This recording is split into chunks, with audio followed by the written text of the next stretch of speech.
Session. It's 1:03 p.m. on Tuesday, May 1st, and we're in the City Center Conference Room. This meeting is being broadcast live on YouTube, Provo City Council, where it will also be available for on-demand viewing. Please be aware that the microphones in the room pick up noise of paper and other rustling objects. Further, be aware that microphones can pick up side conversations, and we had an experience with that, just so you're aware. When we had our last break, there were several comments made to me about side conversations during our break. So just be aware. That's all we ask that you do. Really good conversation. They enjoyed them. If I may, part of that last week was we had someone else doing the broadcast for us. And so before the meeting, they started filming before the meeting started.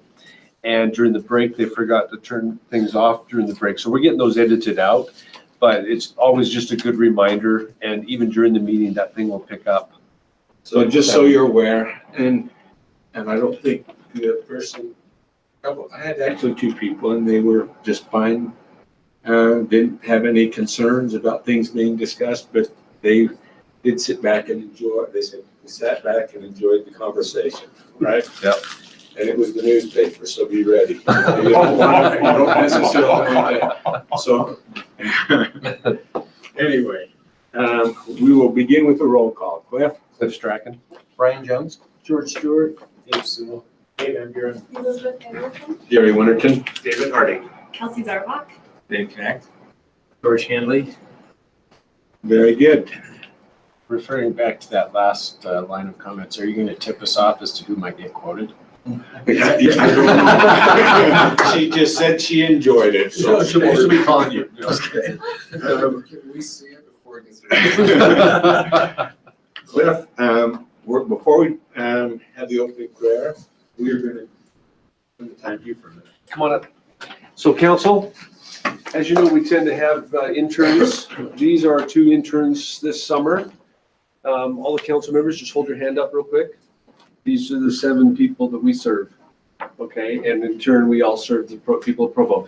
This is Abby Woodfield. She is a lifelong resident of Provo. Apparently she grew up in Wayne Parker's neighborhood in his ward.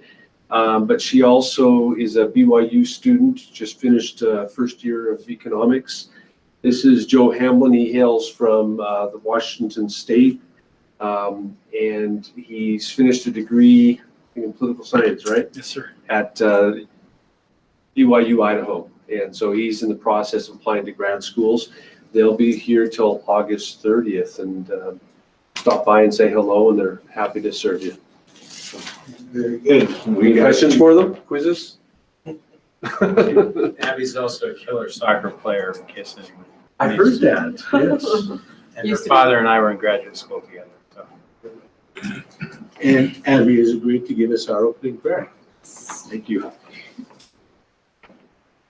Dear Heavenly Father, we're thankful for this day. We're thankful for the opportunity to meet together and for the opportunity to have these jobs and to make decisions for the city. And please bless that those decisions can be wise decisions and that we can come together with peace. And please bless that we can all have a good evening and do what we need to do in the name of Jesus Christ. Amen. Thank you. It's proposed that the following minutes be approved. The joint meeting of the Provo Municipal Council with the Landmarks Commission on March 27th, 2018, April 10th, 2018 work meeting, and April 17th, 2018 work meeting. Are there any changes, additions, or corrections to those minutes? Seeing that, I'll declare those minutes approved by unanimous consent. We will now turn the time over to, let's see, we will skip item number 1. There's been a couple of questions raised about that one. So we're going to hold off on that one. That will also be taken off of the council meeting tonight, just because of a couple of legal questions that we're getting with. We'll go to item number 2, a presentation from Mountainland Association of Governments on the third quarter funding in relation to airports and transportation taxes overall. So we're glad to have Andrew Jackson here with us from MAG. We'll turn the time over to him. Do I need to stand in a certain place for the camera or anything? Or there it is. Podium's There? back. Okay, good. And, I have some extra copies, you probably have it, but just in case you want to write some notes or something on there as well, that'd be just fine. And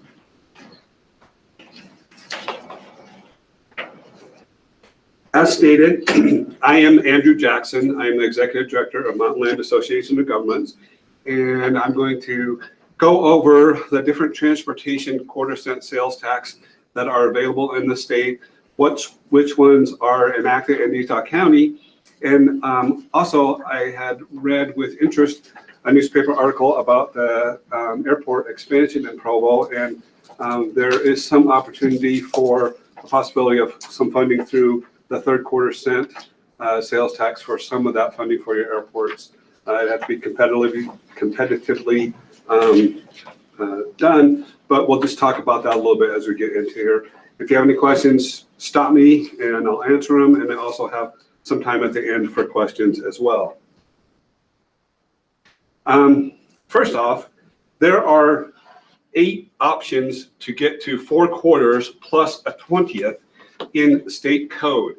And the 3 on the left-hand side are bolded. First quarter, second quarter, third quarter on that left-hand side are bolded. Those are ones that are actually adopted within Utah County. And this comes out of Title 5912 of the state code. And then you'll see these 2213, 2215, 2216, 2214. Those are the subsections of that part of state code dealing with those quarters.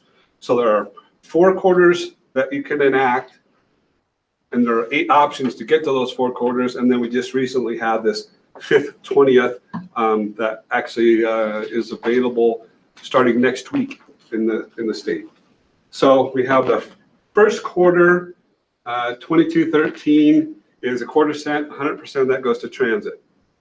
The second quarter that we have, 2216, is not a quarter, but it's a 0.3, and I'll explain that in a minute. 87% of that goes to front runner, 5% is for BRT, and 8% for roads. The third quarter cent, 2218, also referred to as the Alexander quarter. If any of you know Jeff Alexander, that second quarter is Jeff Alexander's quarter. And then the third quarter is 2218, and it is a quarter cent for roads, transit, airport, trails, and the MPO recommends those projects to the county to be funded. The fourth quarter, also known as Prop 1, went to the voters a couple years ago. It failed at about 59%, 41 in favor, 59% opposed. Countywide referendum or opinion question is actually what it was. And it would have had 40% going to UTA, 40% going to cities, towns, and the county, and then 20% of that would go to the county solely. And then that was modified just this last legislative session to put some deadlines as to when it can and can't be adopted, and then also added in a fourth quarter cent, another option in that fourth quarter cent, which is that the cities have an option of putting it in where 50% goes to transit, 50% goes to cities and towns, and that's only if the county doesn't adopt it by a certain point in time. Then they also added in the option of a 5th 20th, so instead of a quarter, it's a 0.20. And this has 100% goes to transit. It has a deadline of when it can be in place. And then also, it can only put if the county has 4 quarters in place, and then the 5th 20th can be put into place. And this 5th 20th, although 100% of it goes to transit, it would go to the county, and they could competitively bid out 2 different transit providers for this service. Here is another way to look at the 3 quarters that we have in Utah County. This first quarter, transit, adopted between 1984 and 2011, voter approved, generates about 22 million annually. I think the county's thinking that it may, well, yeah, it's about 22 million. 100% that goes straight to UTA, operates the bus systems that we have. We have 0.30 adopted in 2006. It was voter approved. 26 million because it's slightly more than a quarter. 87% goes to Frontrunner, 5% for BRT or non-fixed guideway transit. 8% went to roads, built and operate rail, as well as multiple highways. So we have proved that. This third quarter, adopted in 2008, was no citizen vote. This was an action of the county commission, and I'll explain this a little bit more detail, but we had a commitment to put $65 million into the I-15 reconstruction in order to get the 1.725 billion from the state for that reconstruction of I-15 way back when we did the I-15 core project. And when this section of the code was adopted, we at MAG and some at Utah County, we were not aware that it didn't require a vote of the public. After it was approved and enrolled, we went through that 300-page document to determine what we had to do to go to a vote of the public, and it said that actually was just a legislative action by the county commission. 100% of that money goes through the NPO. It's actually in the county, but it gets approved through the NPO, the projects. It's done multiple highways, and it can go to airports. This is a history of the first quarter, the transit quarter. Provo Norm adopted that transit quarter in 1984. Prior to that, transit was funded through alcohol taxes. So a tax on alcoholic beverages funded first transit. And in 1984, there was a, Provo Norm had, I'm not sure it was Utah Valley Transit or what it was called at that time. I got it back to the office. But there's just a transit system between Provo and Norm. And then they decided to go into UTA. And unlike other communities and other counties that went in countywide in a vote, in Utah County came in city by city. So in 1989, America Fork, Lehigh, Linden, and Pleasant Grove enacted the tax, again, based off a vote of the public. And then Springville, and you can see other communities that came along up to 2010 when San Oakland came in. And then 2011, so this represents about 99% of the sales tax generation in the county, 98%. This represents about 2%. Now, most of the people in Elk Ridge, when they shop, they would shop in one of these communities that was within the UTA transit district. So they were paying the tax anyway. So in 2011, the legislature said, if you got the majority of your communities in a county are in the transit district, then you can enact this tax in those remaining communities. And so by commission action, Cedar Fork, Fairfield, Woodland Hills, Elk Ridge, Goshen, Genola, and the unincorporated Utah County came into the transit district.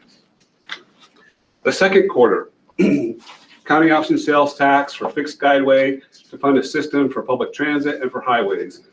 November 2006, opinion question passed 69% with the effective date of April 2007 because there had to be, once it was enacted in November, there had to be a little lag time for businesses to be able to change their computer system and cash registers, et cetera, to increase that sales tax. The opinion question, the state code allowed the opinion question for the vote to, when you went out, the county could choose what percentage these splits were. So in discussions at the NPO with the mayors, et cetera, we determined that 87% would be for commuter rail, 5% would be for non-fixed guideway, and the advertisements that went out to the public identified as a BRT at 5%, and then 8% went to some roads. After passing it, then the legislature in 2007 took the tax off of food. But they allowed then the county commission to increase that tax from 0.25 to 0.30 to make up that difference. And in actuality, it was about a $5 million drop because of that base of food was taken off. Even though the rate was increased, the base was substantially shrunk. And so we actually did see, even with that increase, a significant decline.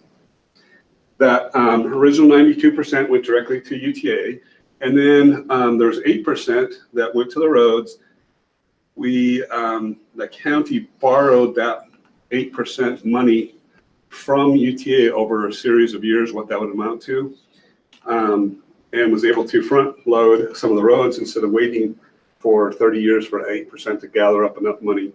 And then a couple of years later, the county actually went and bonded from a private company and paid UTA back that 8% with interest.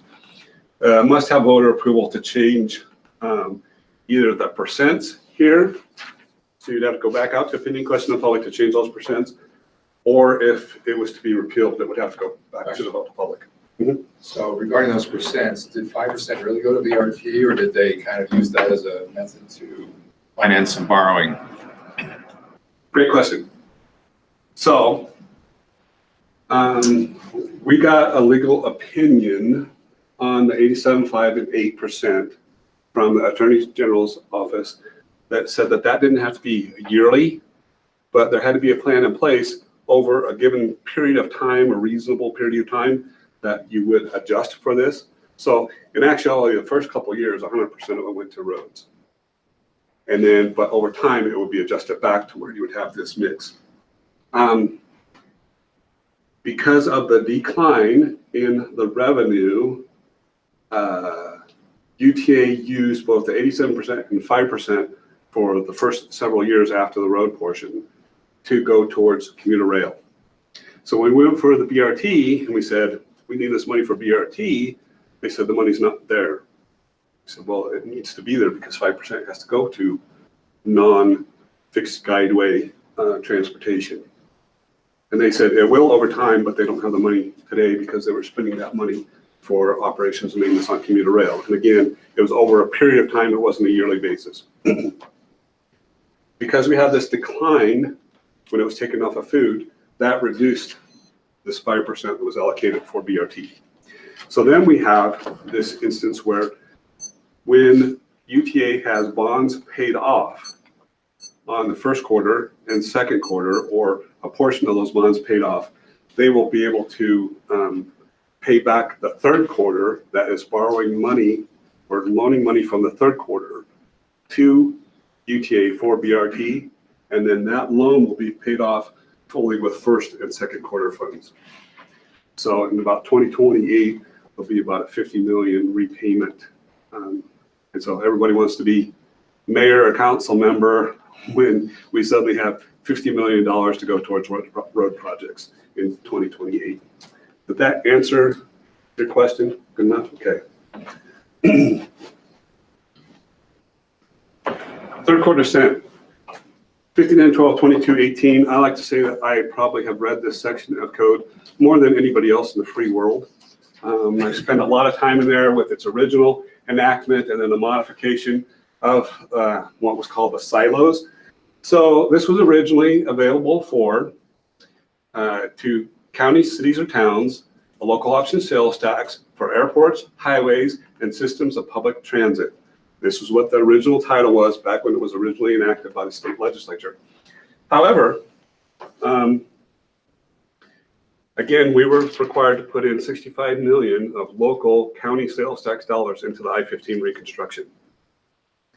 How many other counties have been required outside of Utah County to put money into their I-15 reconstruction? Okay, so by the legislature, they said that of this county option sales tax, 40% would have to go towards state roads.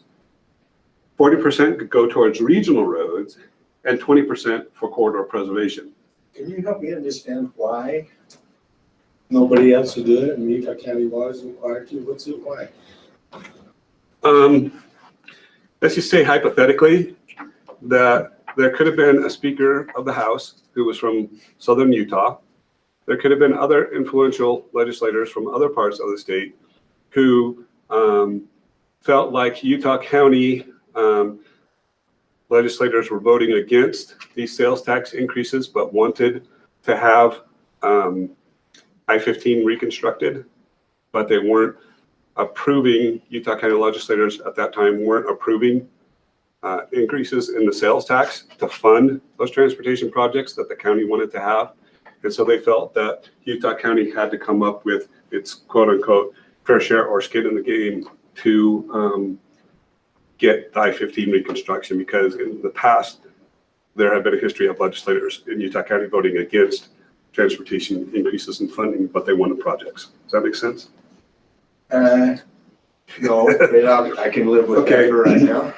So, legislators outside of Utah County were upset with legislators inside of Utah County because of legislators inside of Utah County were not voting for, in fact, they were voting opposed to increases in the second quarter cent and allowing a third quarter cent. So this legislation was voted against by several members of Utah County legislators. Okay.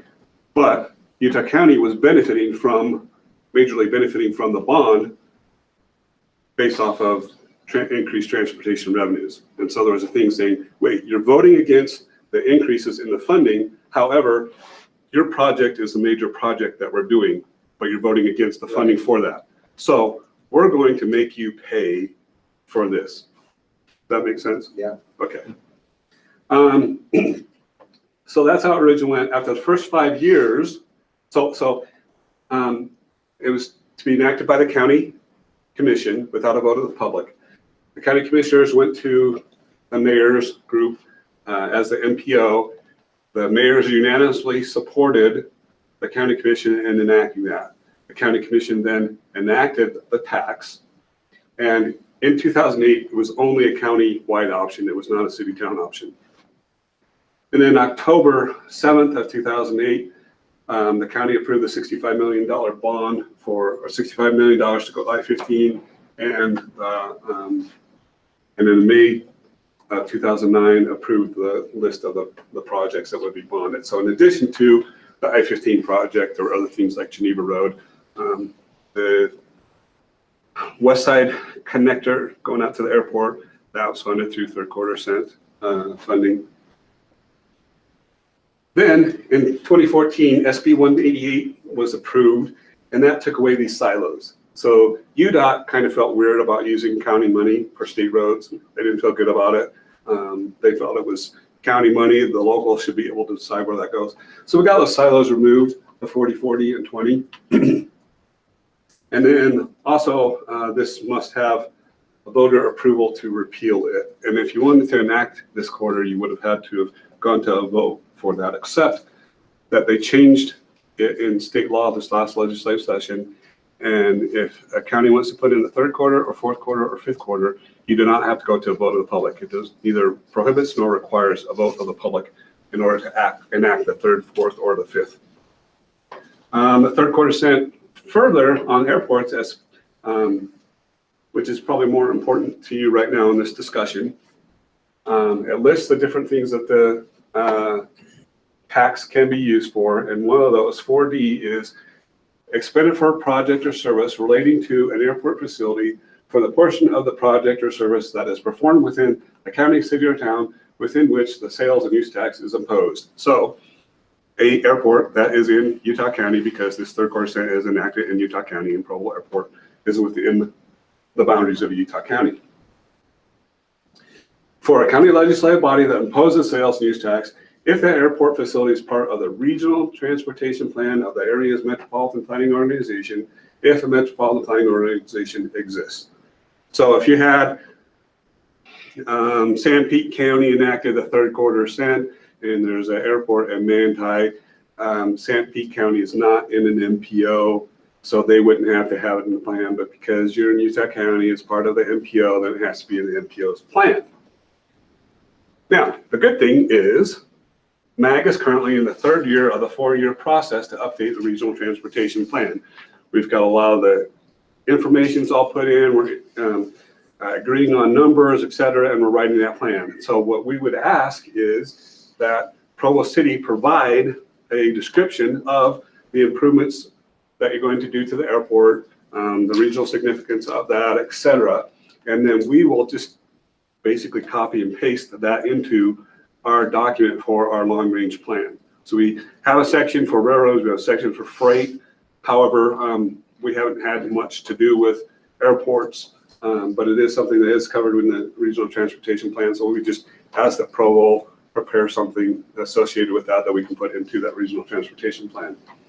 And then, once it's in the plan, then just like road plans, just like Dave and Dave are familiar with the applying for third quarter cent sales tax funding for road projects, it's the same thing. We have a road and transit projects. This would just have an airport project. Airport project associated with that would be competitively done against other projects. We're just finishing up this cycle. It's a 2-year cycle. So once it's in the plan, then you can apply for funding in the 2020 priority list. That's like a 2022 funding list. However, there's opportunities because some projects are ready, some projects aren't, that there could be some funding available for that. It's probably not gonna, I don't know what projects you have at the airport or the costs associated with it. I just read the newspaper article. So this could be a funding source. My guess is, depending upon the scope of the project, you probably will need several pieces put together, and this could be a portion of that that's available, and you just have to work out that timing of its availability. And can I ask a question? Yep. When's the due date on the concept reports? And then also, are there limitations on what those funds can be used for? Does that include the terminal building? Yeah, it just says airport. So if it's identified in the blurb in the regional transportation plan, as long as it says identified in the regional transportation plan, and then this funding goes towards that project.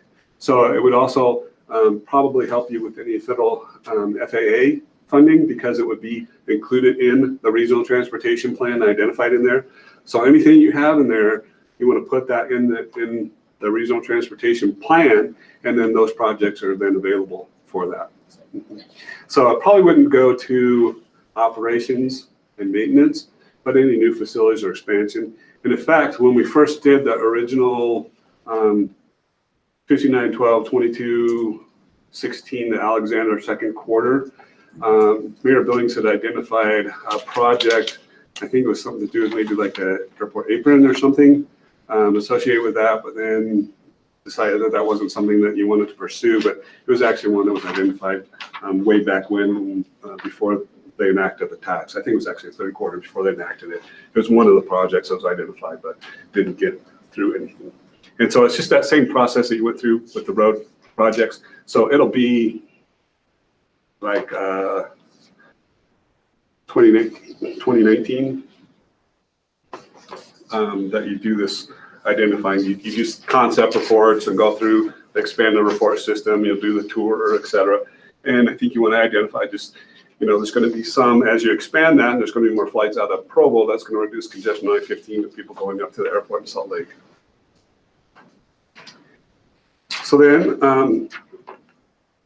this quarter cent sales tax, each of the quarter cents generates about $22 million. And this shows the breakup by community where that funding is generated. $22 million over what period of time? 1 year. So you see, Provo generates, and this is based off of last year's sales tax, and of course sales tax is delayed about 4 months. But Provo generates about 18.25% of all sales taxes generated in Utah County is generated in Provo, which comes to a sum of about $4 million a year. And you can see where the other communities lie along this. Now, when we fund projects through the third quarter cent funding or second quarter cent funding, we don't say, oh, we're going to split this up and each community gets it directly based off of that, because it's needs based. So it's kind of like spraying for mosquitoes. Some people would say with mosquito abatement, you should spray the county completely based off of population density of humans in each city. So even cities that don't have a mosquito problem, you should still spray for mosquitoes. Others would say, no, it's best to spray for mosquitoes where the mosquitoes are. And so need-based. So those areas that have a high concentration of mosquitoes, we spray where the high concentration of mosquitoes are. We don't base it on a per capita ounce spray, right? So we don't do that with transportation as well. We look at those needs countywide. The whole is greater than the sum of the parts. So Can we get a copy of this? Kelsey, or? It's here, it's got it over in our. Mhm. Yep. But just so you understand where the money comes from. So if you look at Provo, Orm, and Lehigh, you're pushing over 50% of sales tax generation in the county. Fourth quarter cent.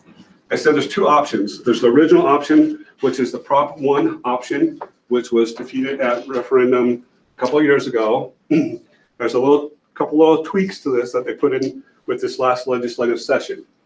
One is that it's available to be put in May 8th of this year, so next week, the county could enact that. They don't have to go to a vote of the public, they can just do it as a legislative action of the county commissioners.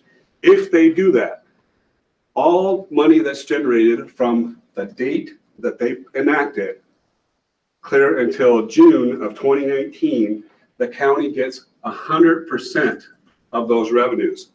So if the county put it in, gathered it up for a year, they could get 22 million that first year. That'd be their last legislative act. I don't know. So that's a question that they have to decide if they want to do that and whether they've got support or not. Essentially, this is the same tax breakdown that Prop 1 was that failed. So they would get 22 million the first year, and then after that, it's broken up into this split, plus they double dip. They get part of the city's portion, then they also get the county portion. So they generate about 4.5 million a year. Andrew, so if the county enacted that, do they have say where that goes? They can determine where that goes. Anywhere in the city, or does it have? So this first 22 million, that first full year, goes directly to the county. They have say, except that it can only be used for a transportation or transit project or debt payments on a transportation or transit project. So they could take the 22 million and pay down third quarter cent debt if they wanted to. Or they could spend it on some other transportation project at the sole discretion of the county commissioners that first year. Then after that first year, they get about 4.5 million out of the 22 million. And this amount goes to the cities. It doesn't go through MAG, doesn't go through any approval process. It's this dollar amount goes directly to the cities into your transport, has to be used for transportation or transit. And UTA gets this 8.8 million for transit. It goes directly to UTA. The other fourth quarter option, so the county has 2 years to enact this. If they don't enact it by June of 2020, so if they don't enact it by June of 2020, the cities have a first right of refusal. So this can only be done countywide.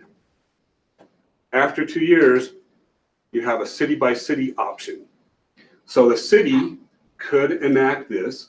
50% goes to the cities and towns, 50% goes to UTA. It's reduced a little bit because an unincorporated Utah County doesn't get any funding, so it's $300,000 difference there. But you take Provo, for instance, the total sales tax would generate about 4 million. 2 million of that you would get directly, and then another 2 million would go to UTA. If you so chose to do this, you would want to get with UTA before you did it and say, we want to have an agreement of where this 2.2 million that goes to UTA is spent within our city. Additionally, you could get with Orm or Springville, or a group of communities could get together and do a transit project out of this money that goes to UTA within those communities. So you can get together and pool your funds together and do a major transit project. The other 3/4 doesn't come directly to the city, so this is the first time it comes directly to the city? Yes. Proportionally, Mhm. what they put in? Yep. It goes directly to the cities. So MAG really doesn't have a dog in this fight at all because none of the money comes to us. It goes directly to the counties and the cities. That's correct. It's the only quarter that goes as a direct allocation to those communities. So this is only available after July 1st of 2020. And these options go away after starting on July 1st of 2022. By code right now, state code right now, you only have until July of 2022 or June 30th of 2022 to enact this. And then it goes away from state code. Can I just clarify, so under either option, if it's adopted by the county, it still comes to the city? Yes, and that's one of the concerns that the county has. If you look at this, the county would take 100% responsibility for enacting the tax, and they get 22% of that tax. That's fair. So 78% of the tax goes directly to somebody else that they have no, I mean, it's a direct from the state tax commission, boom, right into your fund, and it would have to be designated for transportation The purposes. legislature did that because they thought we could city support. Right. Yeah. Well, that, and then, you're talking about $22 million the first year directly to the county that they can retire debt. In Salt Lake County, they're talking like $50 million. So Salt Lake County has a thing where they stated that they will enact that tax as soon as they get something like cities representing 80% of the population in Salt Lake County pass a resolution supporting them, then they will enact it. And it's highly likely they will. Now remember that Salt Lake County, it was a 51-49% vote. So it was only 1% off of passing in Salt Lake County 2 years ago. It was a 20% difference in Utah County. So this is the same thing that Prop 1 was. This is a different animal altogether, and it's a city by city option. One other thing, and I know I'm going a little long here, but there is also, you probably heard about the Our Schools Now initiative, where they want to go on the ballot and increase income tax by 7/8%. They had an agreement with the legislature that they worked out where they will put an opinion question on the ballot in November, a non-binding opinion question to increase the gasoline tax by 10 cents per gallon. As you are aware, the gasoline tax goes to A, state road funds, B, county road funds, and C, city road funds. So you hear about B and C road funds, B is county, C is city, A is state. 70% of the gasoline tax goes to A road funds at the state, and then 30% is divided up between B and C road funds and there's even D road funds for dirt roads in rural counties. This is your estimated B road fund allocation for this last year. What they're going to do is have a non-binding vote to increase the gasoline tax by 10 cents per gallon. That generates a certain amount of money. 70% of that increase will go to the state, to UDOT. UDOT then transfers out an equal dollar for dollar amount out of their general fund, out of UDOT into the general fund to fund education. Now the benefit is that there's still 30% there that goes to cities and towns. So you will see a 34%, if that passes and it gets enacted and there's a 10 cent per gallon gas increase, you will see about a 34% increase in your B and C road funds, again, directly to your community. So they're hoping that the cities will support the Our School Now initiative to increase that gas tax, and the gas tax is more of a user fee because those who buy gas pay for the roads, et cetera, and so there'll be a switch there. So I just wanted you to be aware of that. So that's something you're going to need to decide. You're going to need to decide on the third quarter and the airports, how you want to do that. The fourth quarter, if you want to have the county support the cities going for it, or if you want to support the county, and then this. Go ahead. I had heard from this, if it's true, the reason that 70% goes to the A roads, the reason that they can kind of justify that it goes to education is because that the gas tax is not covering all of the state highways and roads, and so money is being taken out of the general fund to do highways now. So the idea is if we increase this, then less money has to come out of the general fund for the state roads, and so that money can then go to education instead. Yes. So None of the gas tax is going to schools. Correct. Mm-hmm. Those are two separate issues. Right. Yeah. So what the state constitution says that auto-related sales will go towards transportation. That was never actually done. And then when Becky Lockhart got put in as Speaker of the House, she moved that. So about 18% of the sales that's generated in the state is auto related. Buying a car, buying air fresheners, buying windshield wipers. About 18% of the general fund revenues are auto related. So that should have always gone to transportation. And so she got half of that in. And then when we did, oh gosh, it was maybe 2010, 2011, we passed legislation that then moved that up to over time to where we got 18% of the general fund went towards transportation because that equal to the amount of sales taxes generated from transportation purposes, buying cars. So we held harmless, so the schools and everybody else got the same amount of money, but as the economy turned from the down bottom of the depression up, we got a disproportionate amount. So then we got more of it until we got to the 18%. However, no other users of the general fund got less than what they had gotten before. So they all saw some increase, we saw more. But that didn't set well with the education folks. So you have income tax that goes straight to education, you got general fund, a portion of that goes to it. So what they're doing is they're saying, well, we realize that auto-related sales tax goes to roads, but we want it to be more of a user fee and be more gas tax related. So they'll increase the gas tax, take that portion of that 18% of the general fund, that's a dollar for dollar change, and move that over. So we'll probably be back down around maybe a 10% hit out of the general fund, and the other will be made up dollar for dollar. So there'll be a hold harmless. It won't be less than, it'll just be that dollar for dollar. Does that make sense? Thank you. And then just if you had any questions on that, and there's some of those things that, oh, and I got my personal email there. You can email me my personal email, or you can do ajax@mountainland.org. It's like that guy on TV that was being interviewed and he gave out his home phone number instead of the city phone number. Anyway, feel free to email me any way you want, and I'm happy to answer those. And some of it, it's going to be that thing like at 2 in the morning in a couple days, you're going to wake up and be like, oh, wait, what was this? Just send me an email and I'll respond to it. And maybe at 2 in the morning. So thank you. Thank you. And Dave, do you have any comments or anything? This is looking for funding for 7 roads and for turbulence. I was going to say. Okay, thanks. Appreciate it.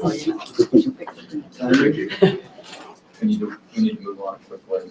There's an application process that Dave's very familiar with with other MAG projects, road projects, and we need to get on the docket on it as part of the airport and other projects. But I will say MAG has been very supportive of a number of our projects, Lakeview Parkway, the West Side Connector, several trails.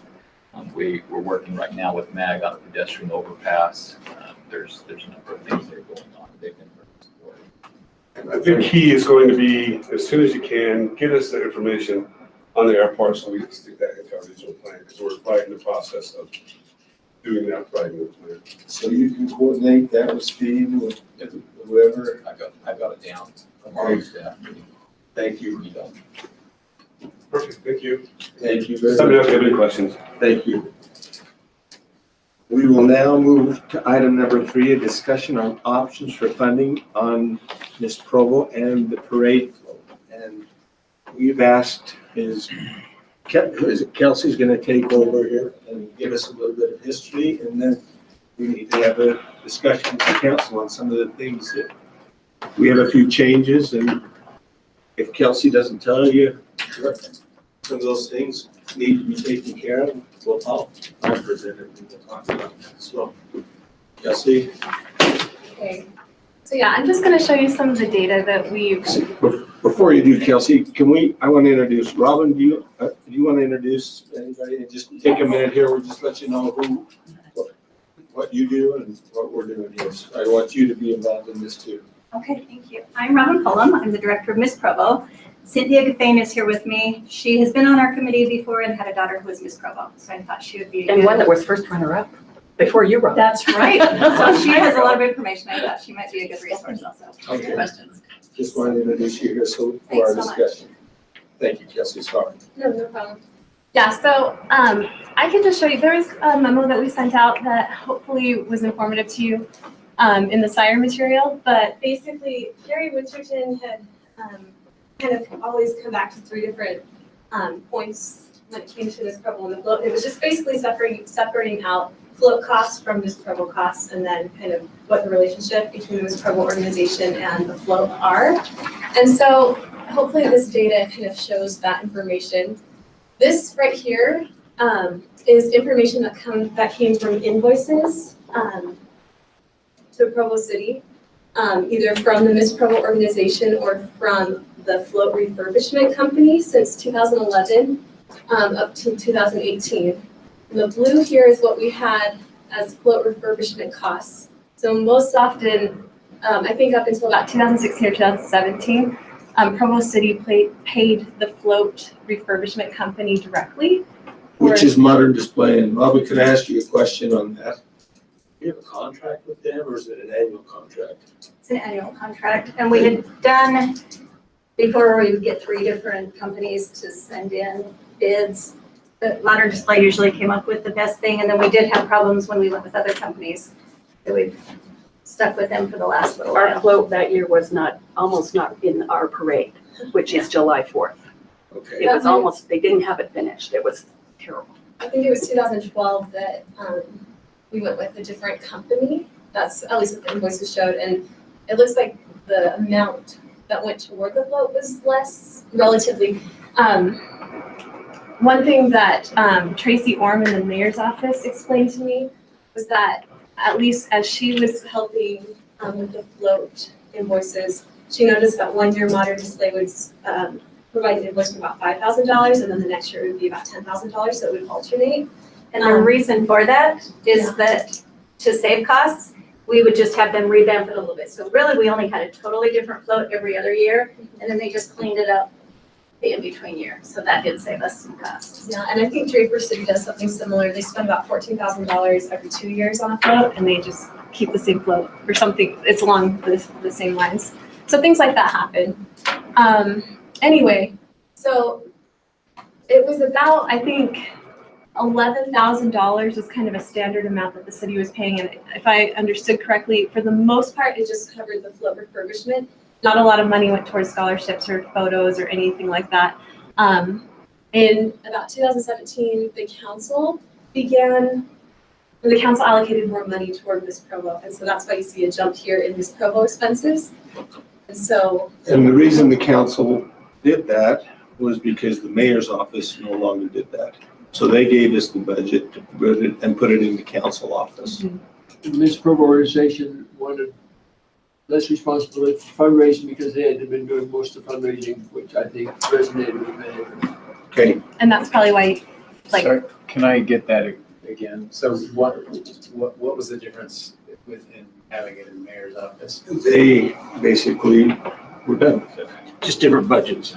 Their budget, our And they budget. and they felt that they really weren't, I'm gonna be blunt here, is that they didn't particularly think that was in their vision. And so they said if you wanna do it, the council will have to do it. And we took a vote in 2017 and the council decided that they would do that. They were willing to do that. And so.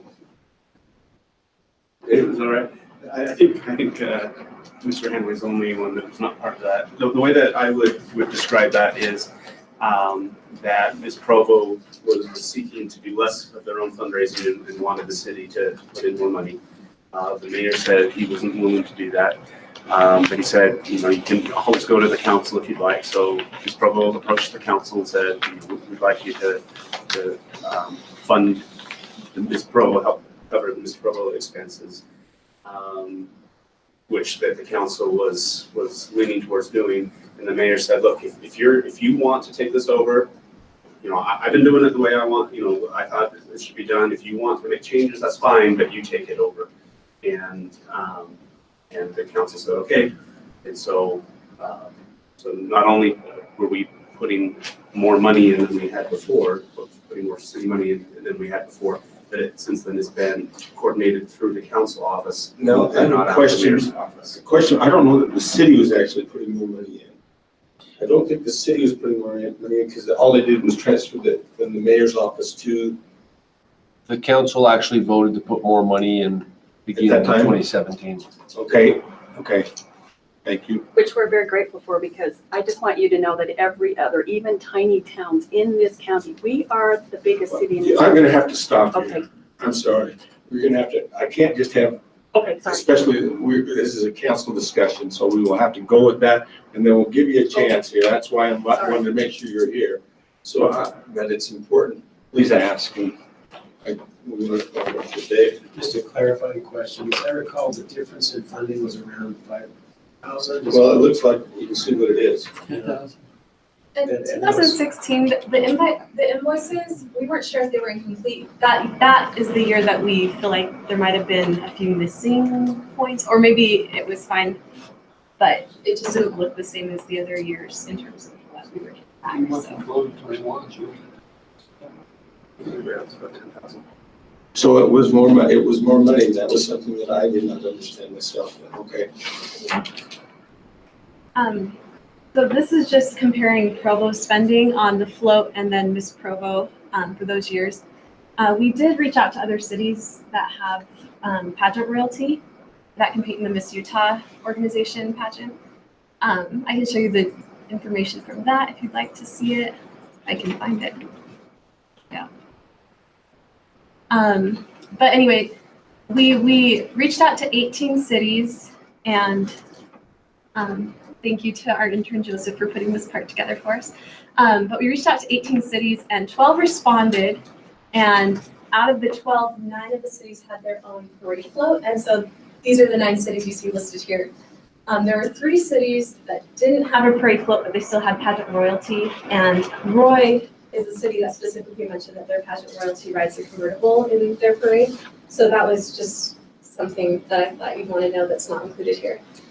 But once again, we have our cost divided by float cost and pageant cost. And this is Provo here at the end and also highlighted down here in blue. And this is for the most recent cost that we have. So this is looking at 2018. So we're about $21,000, and that's about what most cities are spending. And we have these other smaller cities down here that are spending less. Draper and Lehigh are kind of our outliers. And again, this is looking at Draper spending $14,000 on their float, but they also spend about $7,000, like for $14,000 for 2 years is what they spend. And so that might explain why they have the higher number. Yeah. So Julie, also as a percentage of our total budget, We didn't we look would at, be way less. yeah, that's probably true. That's probably true. We didn't look into the total budget costs in that comparison.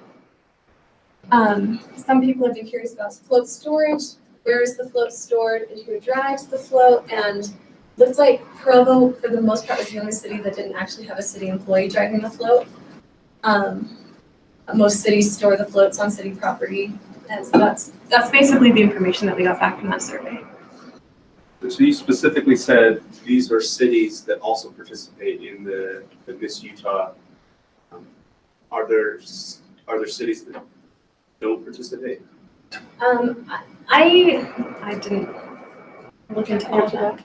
If you'd like Yeah, to, please. can I answer that? Yeah. Goshen, And Doesn't it- Nephi, it- there's not. like some tiny. tiny little cities that municipalities don't do not participate, And and they outside don't Utah have a County? float. Pardon me? Outside of Utah County? No, I don't think everybody, there's every any single here. city in this county participates. So so do you know outside of, say, Salt Lake County, are there cities in Salt Lake County? Do they all participate as well? Or are there- We have over 50 contestants every year at the Miss Utah pageant, and they come from across the state, from St. George up to Logan. So all even some smaller towns. But there's, I think, Goshen and Tooele, I was the other. Tooele and Nephi, but I think now Tooele is doing it, but I think Nephi doesn't. But they are very small places. Chelsea? Just one comment on that. I didn't look at every city, but I do know that some of the 50 contestants are like county contestants, or it's not always like a specific city, 50 cities sending representatives. So anyway, I guess the last thing I would say is that after talking to Tracy Orm and just a few other people in the city, one thing that might be helpful, depending on what the council and Miss Provo organization decide to do in the future, has some kind of contract that just kind of specifies expectations or terms, because it sounds like in the past there have been some things that are consistently up in the air, like who's driving the float, or Provo City apparently in the past hasn't been aware of how many parades Miss Provo participates in, and Miss Provo has that information, but it seems like some of the communication has been off, and so Provo has certain expectations that Miss Provo participate in certain things, and it might be good to identify what those expectations are and then talk and coordinate accordingly. It's my understanding too that the Miss Provo, there's about 15 parades that they would normally consider to participate in. They get to about 10 to 12 a year. We did all the parades that Mayor Curtis asked us to do, and then a couple extra. Well, the other thing is that the float for the city is stored at the airport. And because it is, and access getting in is a challenge, because you have to get cleared by security there to get into the airport to go pick it up and things like that. But that's one of the complications we have with it being urban. And you say these other places are city stored, what does that mean? We don't know where they are. They didn't really specify necessarily in their comments. Some people store them in parks and rec locations, like big sheds, things like that, but I don't know exactly what everyone does. But they do say that their cities have helped store the floats in the past and currently. Okay. Any questions here before we get to it? I kind of wanted to explore the first question of why would we do a float? Yeah, let's go ahead. Could we roll up that? Yeah.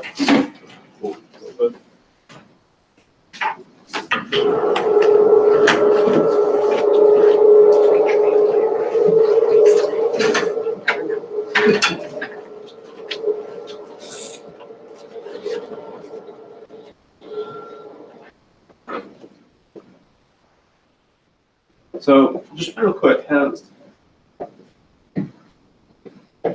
there's just been some talk about, all of this stuff, and is it, do we want to have a float? What about the liability, and what's the point, kind of thing. So we could just look at some pros and cons, or costs and benefits. I think it would be helpful just to kind of step aside, and focus solely on this question. Separate it from Miss Provo, separate it from other things. What's the point of Provo having a float? Is there any point? Why would we consider doing this? Go ahead.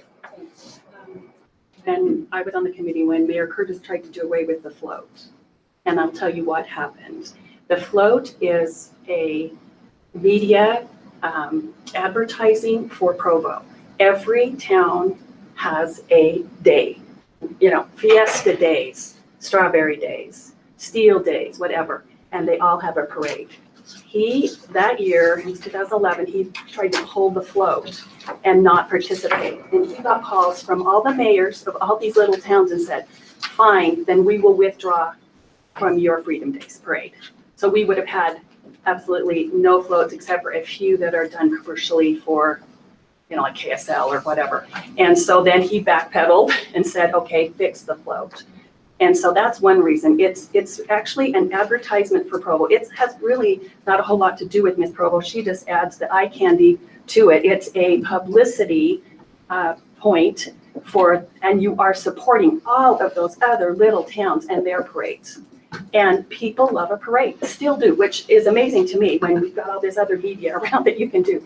People still go and support. I mean, I don't know about if you go to the, Freedom Day parade, but I still go to the Freedom Day parade and I have to get up dang early to get the good seat and all of that. But it is super crowded. People come in from out of town. They love our parade and they love seeing the floats and they love seeing, all of it, the motorcycle policemen, this, everything, the little kids. And our parade, especially, and many of the other ones, do not allow any car traffic for pageant royalty.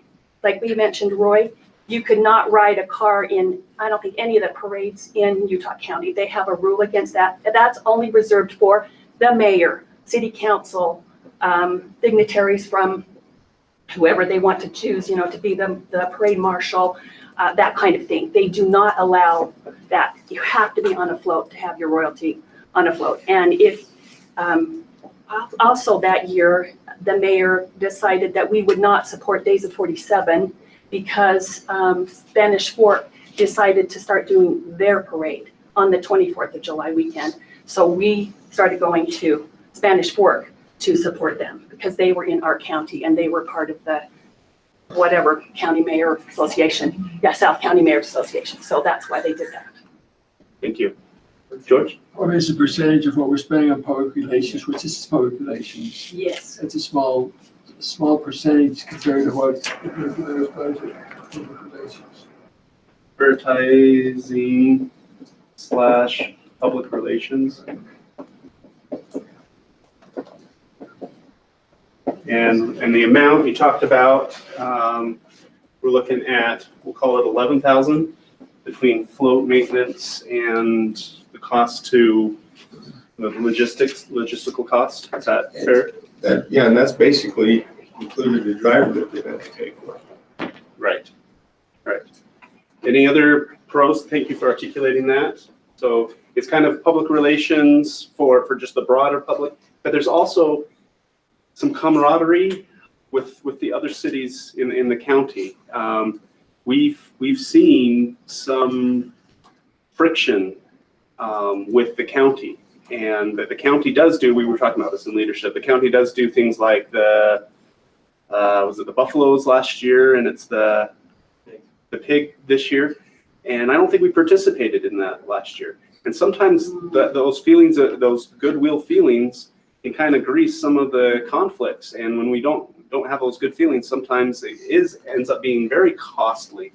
And so perhaps by having these relationships, supporting our fellow cities and receiving their reciprocal support, them being in our parade, I imagine they actually like to be in the great big parade. I mean, we're the county seat, and I think we kind of have the county parade. It's our city parade. It's not even our city parade, but it's in our city. It's kind of in our county. We've got 9 minutes, David, so we need to have a discussion as a council here. Okay. Any other costs? I think the storage, maintenance, driving, those kinds of things. Okay. Yeah. Because there has been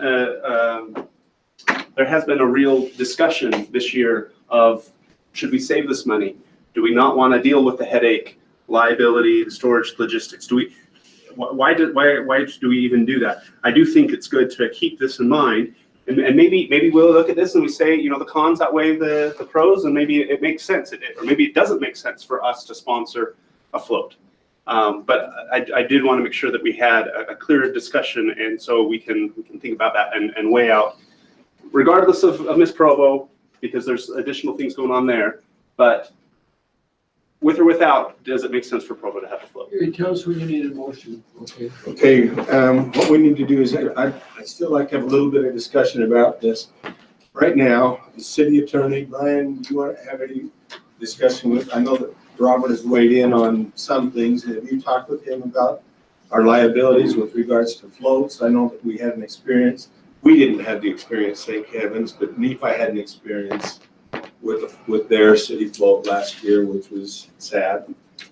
Have you talked with I haven't talked with Robert, actually. I think he's talked with the mayor and Wayne and given them some advice. I mean, I think the issue itself is fairly obvious, which is that if we own it, if we're driving it, if we're providing the employee and something happens, then it's going to be the city's responsibility. And we're a self-insured entity with excess liability coverage. And so if the float falls apart between the airport and the parade and causes an accident, or the driver doesn't look while he's backing up, but we face those same liabilities with the driving of all city vehicles. Okay, there you go. But so it's not different, but you need to recognize that this essentially is another city vehicle that. But it's not incurs all of those licensed, same that's one of the liabilities. problems. It's not a license. I don't know about that. It's Registered, you mean? well, I'm not even It's not sure. street legal. It's not street legal. lot of cities get around that simply by having a towing attachment on a different vehicle and towing the vehicle one way or the other. And that's great. Miss Provo came to us and said, we don't want to do it anymore. We don't want to hire the driver. We don't want to take on that liability. At this point, they've been doing it, and I don't think it's fair to them to have to do it. I think if it's going to be a city float, I think we need to bring it back to the city. And they've been hiring somebody to do it. They've hired somebody for this year to do it. But I promised them that we would make a decision this year, and we, as a council, we need to talk about that and decide the direction that we want to take with the float. And in the past, the float has kind of gone hand in hand with Miss Provo. They've basically done it. The mayor turned it over, you got it, and even before that, they did it. And so we need to make a decision, Dave. Could we just clarify the request? So if I'm understanding it right, that you'd still like to have a float, but you'd like to have a city employee drive it. Is that correct? From the request, from what I understand, is they want to ride the float. You take the float. Correct? I'm happy to help you get it decorated. We'll contact Modern, we'll do that stuff. We just don't want to deal with the driver. And we're even negotiable on registering for the parades. If that's something we need to do, we can do that for you. Okay. Have any of you ever ridden or driven a float? I did. Our driver backed out one day and I had to drive the float. It is hard.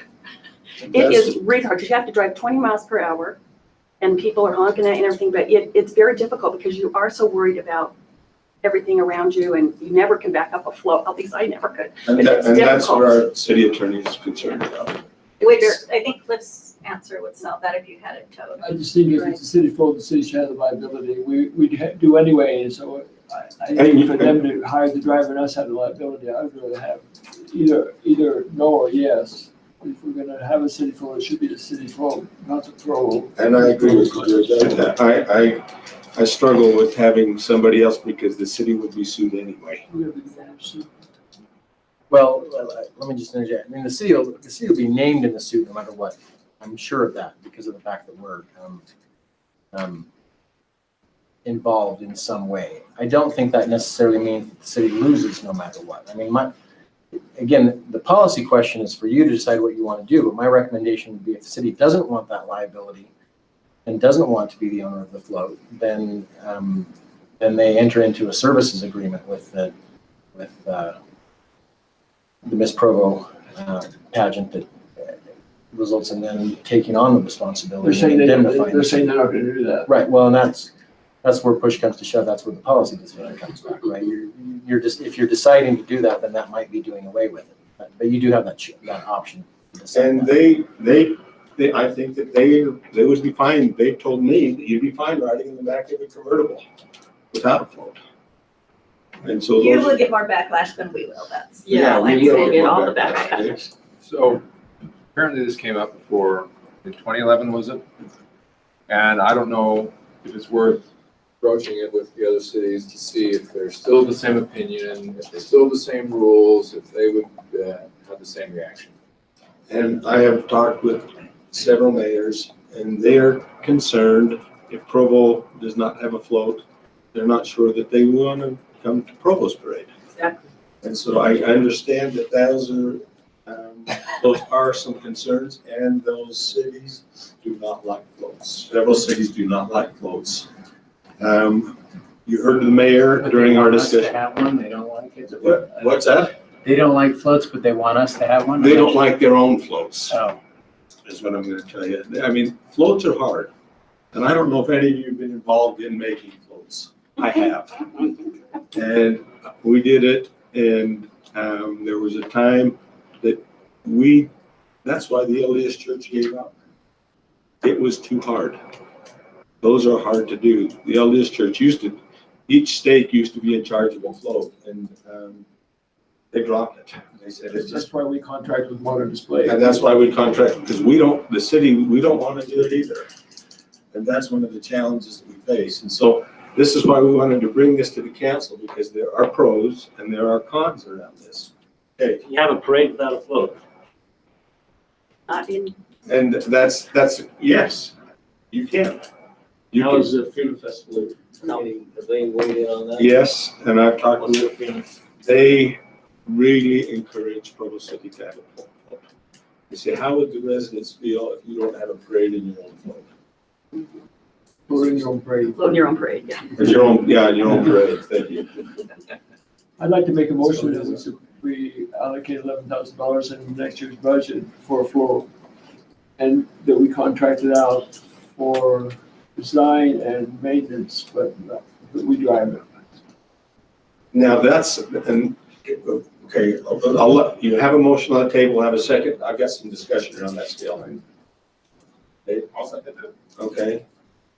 Now, we're gonna open that back for discussion. One of the challenges, we, as a council, would have to go to the administration on that. Because we don't, as a council, I'm not willing to say we will drive it, because that is, I'm not gonna drive it as a council. So that needs to be, and I've asked the With the administration, caveat that the administration approve a driver for the float. and I appreciate that, because I think they're the ones that would have to do it. The only way it wouldn't happen is that they won't furnish a driver. I don't think that's gonna happen. I was hoping to hear from Mayor Kufusi about this, because it would be nice if the mayor's office oversaw this instead of the council, because we're sort of in a little bit of an administrative role here. I mean, I fully support it. I think it's great. I really appreciate everything that you folks have done over the years with Miss Provo, with the floats and everything. So I would like to be as supportive as we can be, but it does. The administration has weighed in on this, and I have received, but I don't think it's appropriate for me to say, I would like them to weigh in personally at some point. And so I don't want to give you a secondhand information on that. And so I think that if you, I wish they were here. I don't know where they, yeah, and I appreciate that. What we're gonna have to do, we're gonna have to bring this back to council again. We are set for this year. You know, this year is no problem, but we do need to deal with it in a budget issue. It's not $21,000 when we deal with Miss Provo, and we need to have the discussion around Miss Provo, because those two have been so linked together. And are we as a council still wanting to support those two, both of those things? I felt at one time we had the float issue, we had the combination of the float and Miss Provo separately. So, just for argument's sake, if we didn't have Miss Provo, what would our parade, float look like? What would it be about? I mean, Dave has some ideas and there are other things, but go ahead, if you want to take that for a second. Yeah, just to answer, I believe there are some cities that have parades without royalty on them, or without anyone on them. You know, they're float. Another option, we really look at it as a public relations advertising team. We call ourselves startup. Call ourselves Entrepreneurial. home of the startup. Yeah, they're entrepreneurial. I've already forgotten it, but kind of the startup capital or whatever. So, you know, we could highlight a different startup at each parade. So it'd be Provo, and then they could have a small of their own banner up there it's whatever, you know, startup elite would be highlighted. And I mean, the first time you do a parade, I mean, that's pretty exciting. The 11th of the season of the summer, now it becomes quite a chore. So if we had our own driver, but we rotated who was on it, that would be, I think, a great way to kind of push the Provo image. George? Well, I don't know if you're suggesting we just have the conversation about this later, but there's several questions here that, as a new city council member, to hear answers to about, you know, whether or not the float aligns with the city's goals, whether or not Miss Provo's organization aligns with city goals. You know, what happens, kind of what Dave's starting to talk about, what happens if we didn't have a float, either to the city of Provo or to Miss Provo. I mean, those are just questions I want answers to before I feel like I know what I'm voting on. But so I don't know if there's time to have that more at length now, or we're proposing to I'd like to continue my motion until the next meeting so we can have the administration say will they furnish a driver and take over the administration of the float. And then can we then discuss this program package itself? Okay. And I appreciate that. Is that an amended motion? I just withdraw my motion. Okay. So if it's all right, we will bring this back. And I feel we owe this to Miss Provo. I think that they have been really good, and they want some legitimate answers. They want some answers. It gives us 2 weeks to get some feedback also. I appreciate that. Can I just make one comment, how they do their driver in Spanish Fork, in Pleasant Grove, in American Fork? Because when I was on the committee, and I had to drive it that one time, I was freaking out, and I asked these people, how do you do this? We are city employees. We take off Thursday during float season, and we drive our regular, we don't get paid overtime. That's our regular work day, and we volunteer for that position. Almost all of them were volunteer, but they did have the towing on all 3 of those floats. So they had it hooked up to a big city truck, and they towed it, because when you tow it, you can drive it faster. So it didn't take them as long to get where they were going. But there was no further outlay of money, because they took off that Thursday and worked a regular day on Saturday, and there was no overtime. So they were parks and recreation employees that volunteered to do the floats. Public works employees here. Or whatever that's. Should they really have one of those employees driving? Yeah. So those are the discussions. We'll try to get, if you would can we send these questions? If you've got questions, let's send them to Kelsey as quickly as we can. We can get those questions answered by the administration, the ones that are appropriate, and then that'll give us also an opportunity to get them back to you, and you can get in your own mind some of the things that you would like to think about regarding this. So we will bring this back. I think it's something that we owe to Miss Provo to have this conversation, so that they know what they're doing here. This is really You want to have the discussion today on the pageant too? What's that? Or we need to discuss the pageant? And I think we need to discuss the pageant. They've been going hand in hand together, and I think it's important for us to do that. I'll make a motion to facilitate discussion. Okay? That would be great. I make a motion that we allocate $10,000 to this program pageant as we did last year. Okay, George, can we have, go ahead. Is there a second? Dave? It's already in the proposed, the motion just concurs what's already inserted in the budget draft. Right, it's in the draft right now. So, Okay, and I think we ought to have, If we don't have support of the council, we need to take it out of the draft. and I would just like to continue this for 1 week, for 2 weeks, and have that, if you're gonna motion for that, I hate to approve it without the emotion, is all I'm saying. Okay, I mean, I'll withdraw my motion. Have the motion without the discussion. And we don't have time for that discussion right now. Kelsey, you have the motion. Just one thing from Karen Topaki. She said that if the council's interested in having this be a city hall topic, just to keep that in mind, and we can coordinate that through email if that's something you're And I interested in. think that would be appropriate. If we can do something like that, just get a little, I'd make that motion, that we put it on. let her draft it, and then we'll go through our normal procedure, which is to ask council to Okay. approve it or not approve it.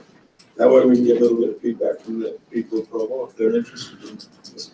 If it's all right, I think we need to have the discussion on both of those, and we've taken more time on this than we had a lot of it. I think it's something we need to have a discussion around. Okay, thank you. We'll be back here in 2 weeks to discuss both of those, but it gives the council an opportunity to think about it and then get a few questions answered. And how do we get in touch with Kelsey? She has been emailing. She's been emailing you. Okay, good. So you are in Thanks so touch with her. much. Thank you very much. We appreciate your support. Thank you. And the city appreciates your support and the fact that you will think of doing it again. Thank you. Thank you. Okay, we'll move on to the Municipal Wastewater Planning Program. And Rebecca Andrus is going to be doing this for us. Thank you.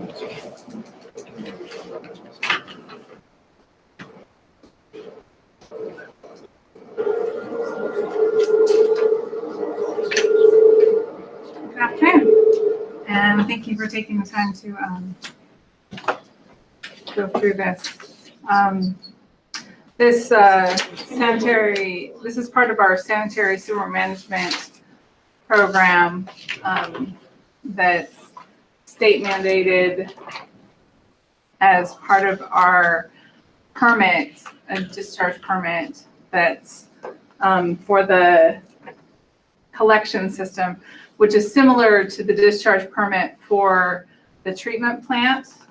And it's under the Department of Water Quality and under the Utah code that gives the Water Quality Board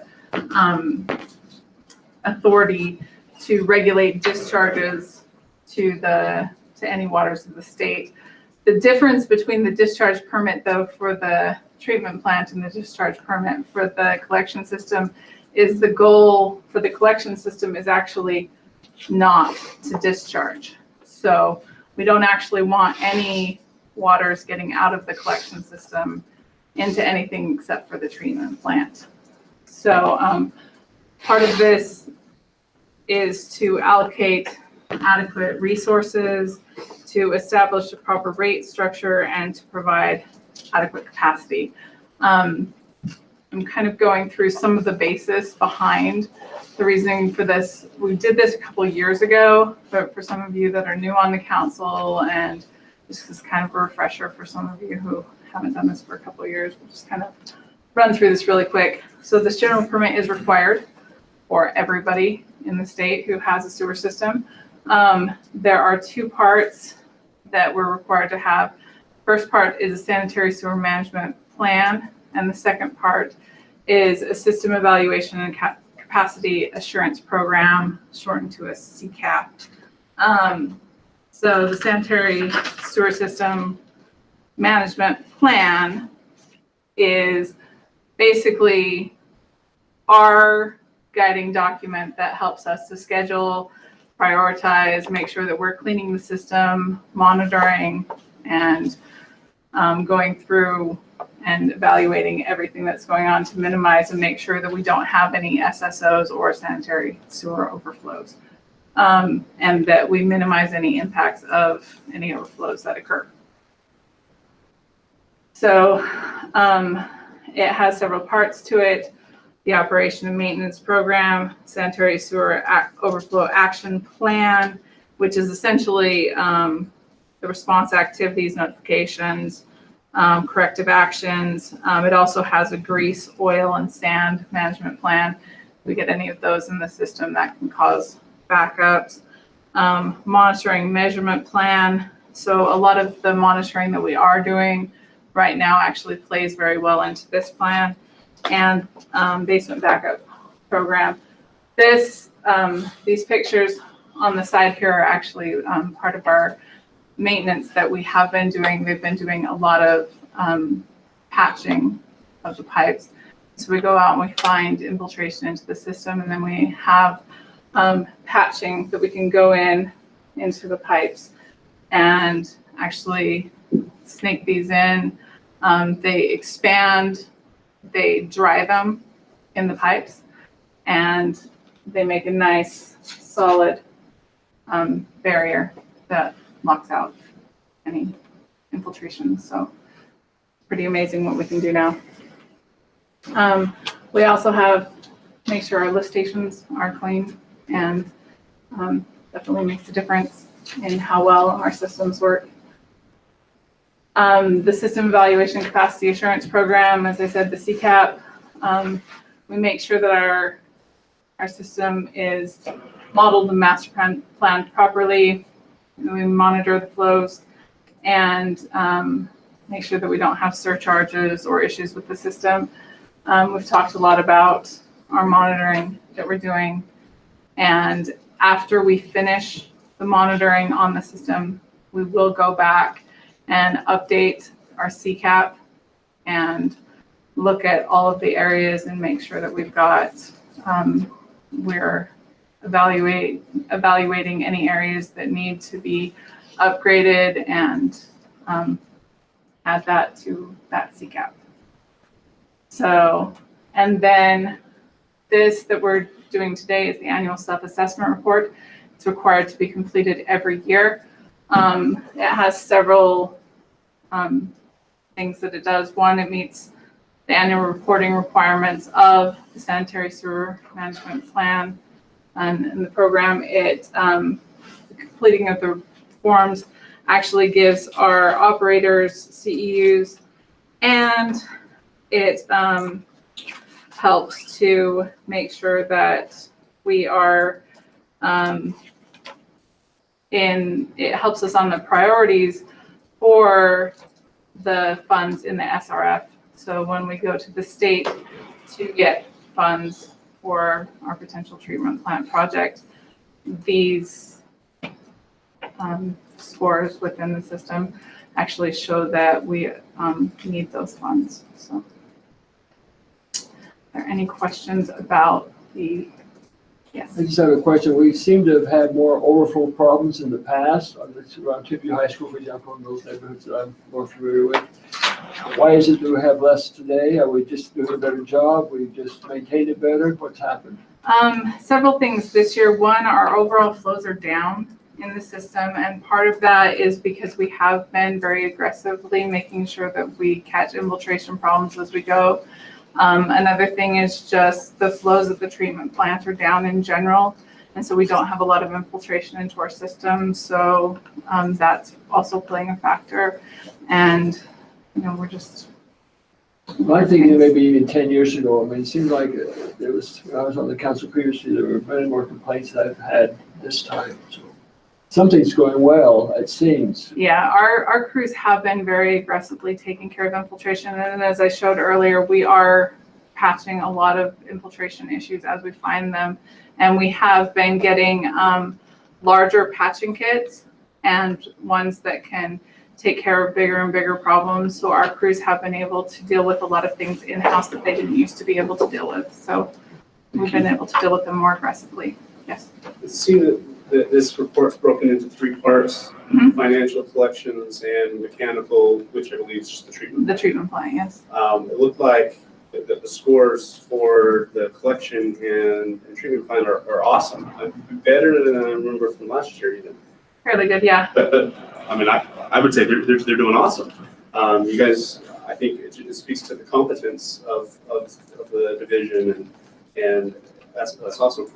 You go to the financial report, and I mean, I would say that's a failing grade that we have. And it reminds me, it seems to kind of be a common theme in Provo that we have amazing employees, staff that are doing a great job with the resources that we're giving them, but we've been underfunding what we're doing. And so to me, it makes it all the more amazing that you have such great performance on these things. I know we're talking about rates and how we're going to fund a new treatment plant and all of that stuff. So I think we're on the right path. But this report just drove home to me just that kind of imbalance. So let me echo, I think what George was saying is a great job.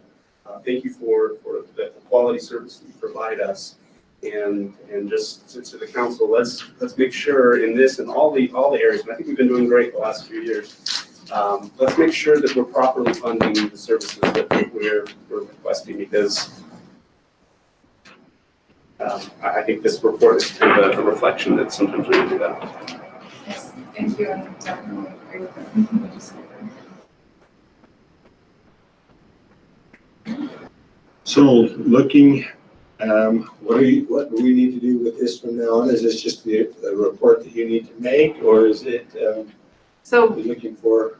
The main purpose of this report is so that the council is aware of exactly what Councilman Harding just said, is that they see what is going on within the system, and that the council understands the different issues that are being faced by the collection system. Because the goal of the sanitary sewer management program is that the council knows that the system needs to be funded, because if the system is underfunded, regardless of how well the employees do in trying to take care of it, over time, it will start to fail and issues will start to happen that the staff can't keep up with. And so the state wants to make sure that it's properly funded, staff is properly allocated, that master planning and everything is taken care of appropriately, so that over time, sanitary sewer overflows do not happen, and we continue to move forward in taking care of the system and making sure that everything is done in an appropriate way. And we will be, we do that during this meeting, or is it in the council meeting? So we'll do it in the council meeting tonight. Tonight, that's what I thought. Okay.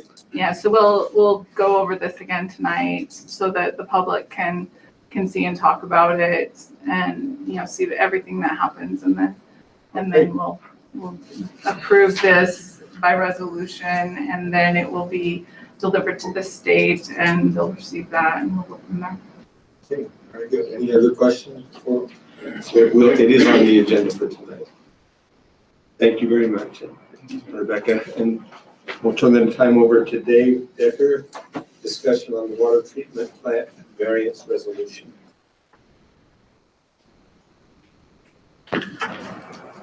Thank you very much, Chair Winterton, and I'll make sure that we pass on those comments to our collections and our treatment plant people. They do just a fantastic job and have done for a number of years. So I appreciate those comments. Very, very quickly, just a short update, and this is in preparation for a couple of things that are going to be happening, mostly next council on May 15th. Just a quick reminder, you've seen this slide before, and it relates to a variance letter that was submitted to the state back in December. So just a brief history. Several years ago, the state Division of Water Quality implemented some phosphorus regulations, and there's a deadline with those regulations in 2020. And with those regulations, they allowed municipalities and districts to apply for a variance. Provo City submitted a variance letter request back in December of 2017, just last December. And the state granted us that variance. They did put some deadlines, some requirements when they granted that variance. And a summary of those deadlines is shown on this page. And you'll notice the first deadline is June of this year. And we had anticipated that this deadline would be coming.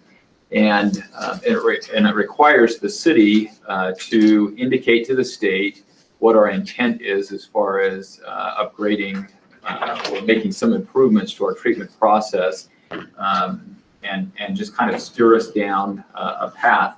So the original variance letter gave us three options: upgrading the existing facility, a new facility by phase implementation, or a brand new facility, just full capacity. And as we've talked with the council about this in the past number of months, the council gave us direction some time ago to eliminate upgrading the existing facility.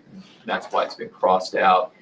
The option number two that's identified here is the staff's recommendation that we phase in a new treatment process, and that's included in the resolution that you will see. And that resolution is not on tonight's agenda. It would be on the 15th of May, and so we came just in advance to try to help the council understand the schedule on the 15th.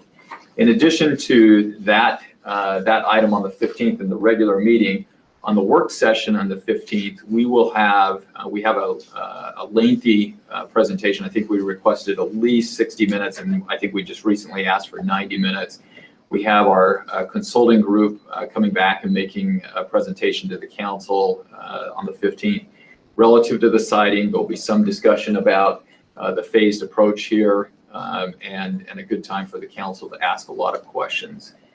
So just a quick reminder on the other two dates that will be coming, one in May of 19, one in December of 19. And again, just additional understandings and commitments that the city needs to make and the city council needs to acknowledge as we move toward some final decisions. So the resolution that you'll see on the 15th, and I think Rebecca just handed out a hard copy to each of the council members. We've had some discussion, I think it's been reviewed from our legal department. There may be some minor modifications between now and the 15th, but you can look through the variance letter. We've tried to identify very quickly the history, why we're doing this. You will, one of the requirements that I actually didn't note it right here. I actually should have noted it. In the variance letter, the resolution has to include an approximate budget for the facility upgrade. And you can see down at the bottom and then onto the next page, I believe, is where we indicate actually the top full paragraph on the next page, where we've tried to be very careful and indicate that that we are implementing a phased-in approach for this facility. The preliminary estimates that have been given to the city are in the range of $220 million for the full capacity, which may be broken into multiple phases and spread over multiple years. And we've done that intentionally to try to provide the most amount of flexibility to the city. And I recognize there has been some conversation about, do we just simply build a full facility? And I think we have still that ability, even with this resolution, if we want to call it one phase, it's still a phased facility. I know somebody will say, well, you're stretching it a little bit there, Dave, but I think it provides and meets the intent of the state the way we've written it. So unless there's any other questions, that's really, there's a little bit of background here, but I think we've done plenty of background and I've given much of that to the council verbally today. So unless there's any questions on the resolutions or what's going to happen in the next few weeks relative to this, that's the end of my presentation. So. Anyone got any questions for Dave around this? And this will be presented then in 2 weeks to the city council. In the regular session, 2 weeks. And then in the work session, also 2 weeks from today, we'll have probably a 90-minute conversation about siting study. And then again, any questions that the council might have. The resolution says whereas on May 1st, 2018, that's going to happen. We'll fix that.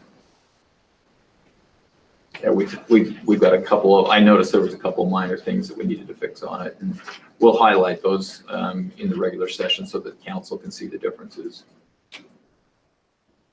Thank you very much. Okay, we're now scheduled for a 5-minute break, and we'll go ahead and take that at this time. And I Okay. We ready to go? Again, sometimes can't print it out.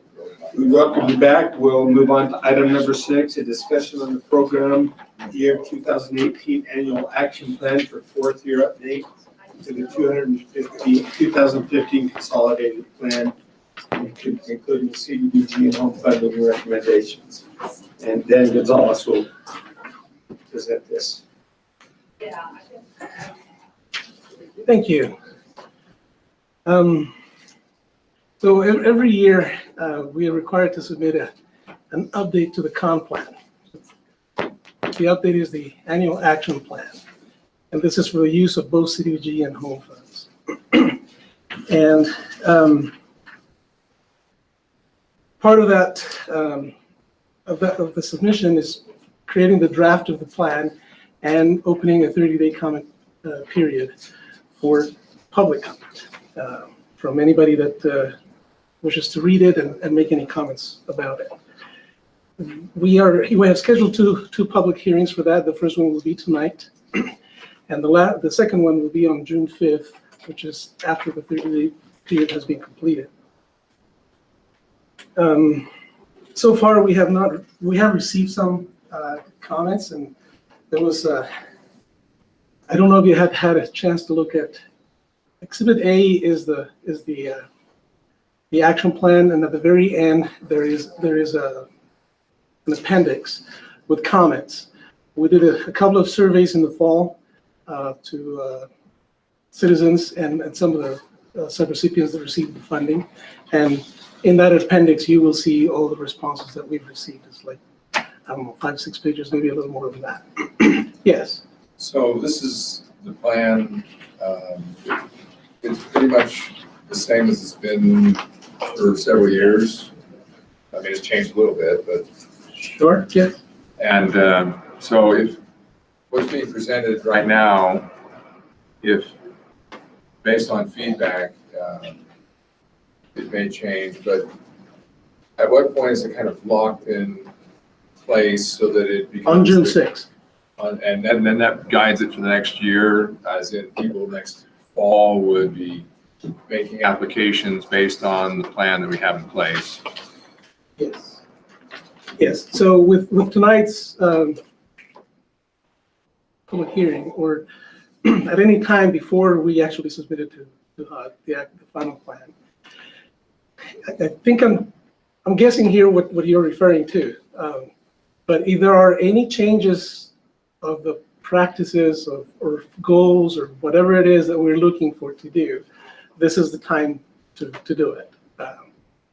Basically, that process can begin for the following year as soon as we've submitted the plan for the prior year. So coming back to your question, in guiding the process for next year, we basically have these 30+ days to make any adjustments or changes that are wanted or needed. Yes. Okay, so and by year, we're talking fiscal years, correct? Yes. Yes. So right now, we've got this 30-day window, and that's going to set in motion what we do starting June, July, and then July 1st. July 1st, and running for a year. So for example, if the council said, we like this, but we want to make this change, I mean, would that be difficult to do now because we're so late in the game? We've already gone through a process of selecting CDBG. It depends on what type of change you want. If you want to change in the process itself, yes, it would be late, because what you would like to see is a different approach to the applications, the process of submitting them, the process of evaluating them. Yeah, we're kind of late in the game on that. But it's your decision. If you want to do something like that, what it would do is it would delay, right? We wouldn't submit the action plan until whatever changes are adopted, and it would delay when we submit it and when we are actually able to use the funding. So we've had this process in play for quite a while. It was last December or to January that people submitted their applications. Right. And then they were reviewed, and so we're going forward. Everyone's acting in good faith, and we really can't, in my opinion, change dramatically where we're going to be spending the money in the next year. But what I'm looking at is sending the right message for next fall for when they apply for the subsequent round of funding, and say, well, we may want something different. Right. Yeah, I would agree that it would be detrimental to make any changes for the funding that is presented now. It hasn't been done before. There's nothing except your decision to whether to make it now or later. But again, as soon as we submit this plan to HUD, you can have as many conversations and discussions and move forward to making any adjustments or changes you wish for the year following. So if we do want to make changes for next year's guidelines, the deadline for those recommendations is when? 30 Only days? around this time next year. Does that make sense? So I think the question is You can start having those conversations and having those discussions with public or subrecipients or whoever you want to include in the process as soon as we submit this plan. The deadline to submit whatever changes are made would be around the same time that we are now next year. Although if we want to guide who applies for what, we need to get it done before they apply. We probably should have that done by the beginning of October. Late September would be the best. Thank you. Sorry, I didn't catch that part of the process, but yes. So with with the action plan, we include the activities that are being proposed to be funded. And as it has been mentioned now, the process began in December of last year with pre-application submitted, final application submitted in February. Advisory committees joining or getting together within 4 or 5 different occasions, depending on the committee itself, and providing recommendations for funding. So can you put up Exhibit B?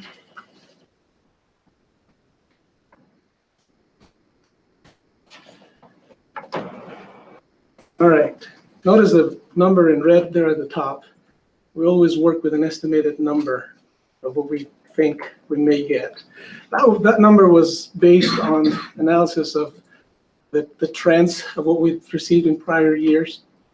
However, I'm sure you've heard some of the things that happened with the appropriation process for the federal budget.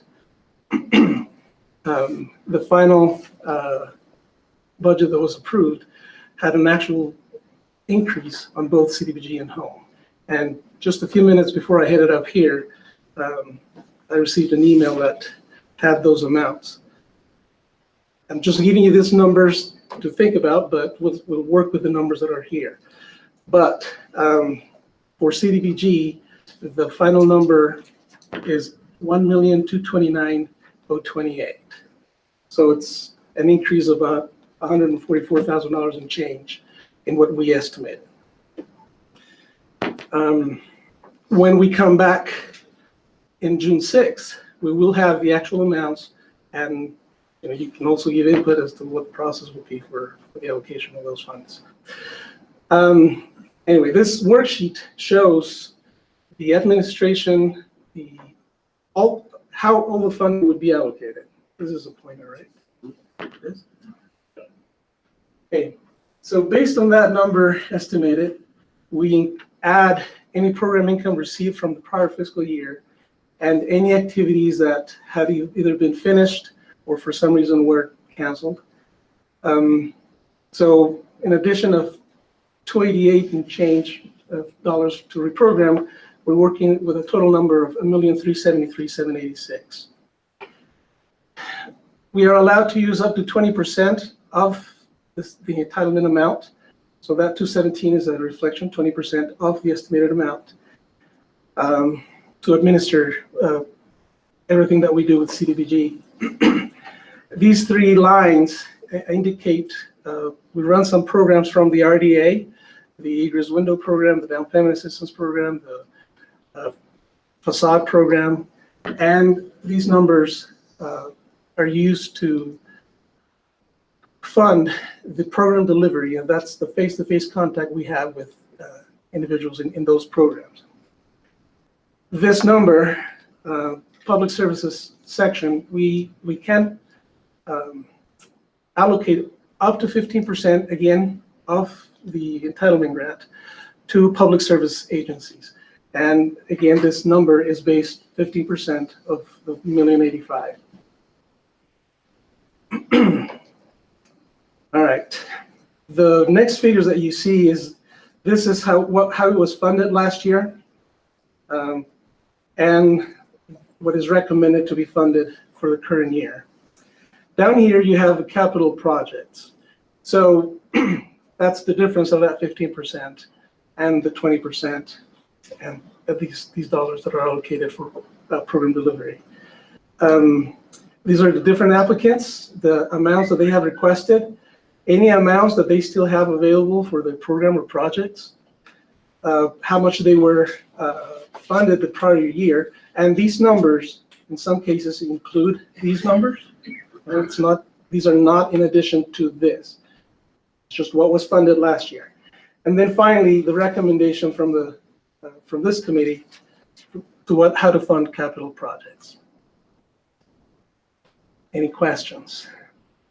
Yes. Just really quick, under program delivery, so there's a 20% administration of CDBG generally And then you also have administration of those programs. Those dollars aren't going to egress windows, that's going to the administration of the program of the egress window Yes. program.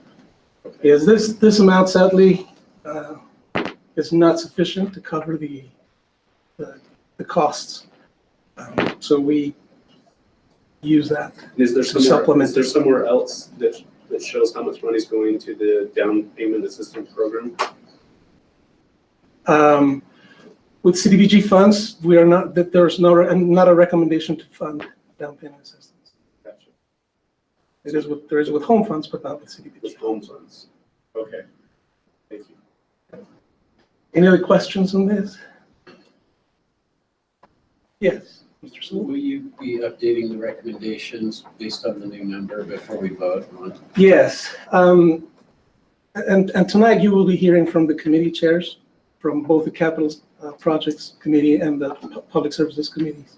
When they met, I always ask them to think of how would we fund if we get either more or less, typically less than this amount.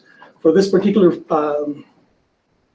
committee, the recommendation was that if there was an increase on the amount received, that would go to the 200 East bicycle project. Any difference? As you can see, most of the projects were funded to the amount that was requested. In some cases, we didn't fund, or the committee didn't fund because there was enough funding to carry on with the project itself. Does that help? Okay. Any other questions with this? And again, tonight you won't be making any decisions as whether to fund this or not. This is just starting the process. The actual decision, the resolution would be approved on June 6th. Okay. Can we look at the next exhibit?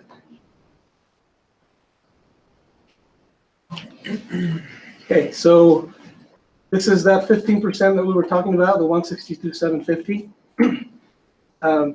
This is for public services. And what you see here is what was awarded to each of these organizations for the prior year. This last column shows, these numbers were effective as of February, how much money was still available for them to draw down. This column shows the requests, 40 in total, and this is what the committee has recommended to fund. Question. Yes. So in some years past, the amount was less than 15% that was allocated. I don't know if it went as low as 10%. 7.5. Really?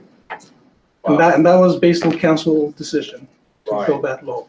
And having served on that committee and gone and visited, I mean, I served 7 years and then I've sat in on some, but when you go to those people and you see what they do with the money and they have to document it, I'm an advocate of the full 15%. Yes, and in a meeting, I believe it was last year, the council decided that that's how much would be funded. 15%, no less than that. And that's how we're working with right now. I don't want to put you on the spot, but yes. Do you have a feeling, I mean, it just seems like even at 15%, some of these people are still struggling. And at 7.5, I can't imagine what they would do. So since you work with some of these people, have you seen the impact of us going from the 7.5 to the 15 and what the impact would be if we reverse that someday in the future? Because I like to think that we would keep it at the 15. Right. Well, these organizations are resourceful. Obviously, the 15% helps them quite a bit. If for whatever reason, because sometimes even what they request is not even funded to the number, they find ways to do it. But that's just more work for them to find other funding sources and whatnot. So it does benefit them that at least we could do the 15% that we can allocate to them. And is it fair to say that the money that we put into these social organizations come back several times to the community because of the problems they're addressing? Yes, it does. Yep. All right, any questions on this exhibit? Any other questions? Given the final number is 144,000 higher, what would be available to fund here would be obviously more than this. What this committee decided to do in the event that there were more funding available was to fund to 100% the applicant's recommendations based on their scoring. And so, for example, right here, what is it? Over here. Yeah. Anyway, so with the highest total score, that would be the first applicant that we would bring to 100%, and they go from there until the total allocation of 50% is exhausted. That is the committee's recommendation. Scores based on what? The score is based. Oh, sorry. I don't know how I do it. There we go. Based on the application itself, there's a selection priorities criteria, and then the scoring of the application itself. So the total weighted score comes from that.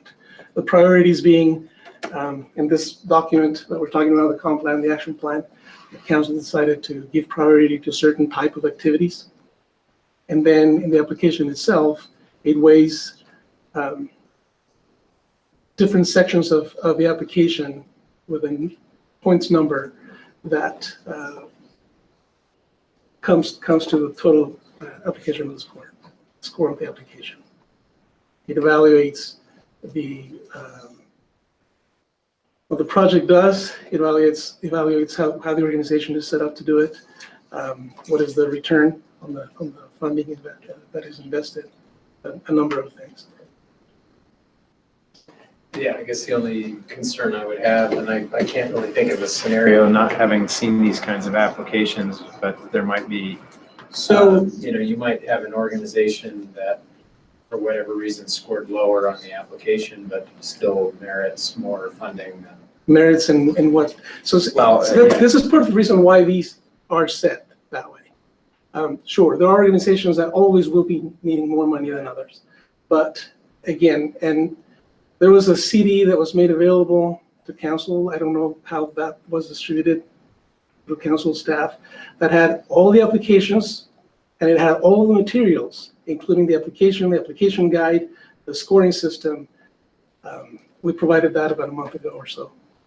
So anyway, it's based on those documents, and again, council priorities as to. There's been some discussion of, is it a shotgun approach to fund all these? Because sometimes we've received 28 applications, 28 different agents. And sometimes the committees would recommend to fund as little as $1,000 to an organization. While it may be seen as helpful to fund an organization with $1,000, we really do them a disservice because of the heavy requirements that come with this funding. If they receive $1,000 or $25,000, they still have to meet all these requirements in reporting, in doing all these things that they need to meet. When they're receiving $1,000, that tends to be quite heavy on them for the amount of money that they're receiving. On the other hand, there's also. I'm going to ask you to continue this discussion with the council members tonight. Sure. This will be carrying back, and we will be doing this presentation tonight. We're about 20 minutes behind right now, so I'm sorry. I'm going to ask you to, if there's council members that have concerns about this or have questions move further, we'll ask you tonight if it's okay. Sure. If I could just have them just look at the next exhibit, which is the home funding. Yeah, we'll give you 2 minutes. We'll give you 3 minutes. You just need to look at it. That's all. So that's again what we estimated to receive. This is program income or other projects that are reprogrammed here. Total of $2,077,000. and down below, the recommendations for funding. As you can see, these either meet the request or go above the request, because this never happens. The requests were lower than the funding that we actually had to fund. Now, one thing to be prepared for as well is this was an estimated number. The number that HUD came back with is $1,515,000.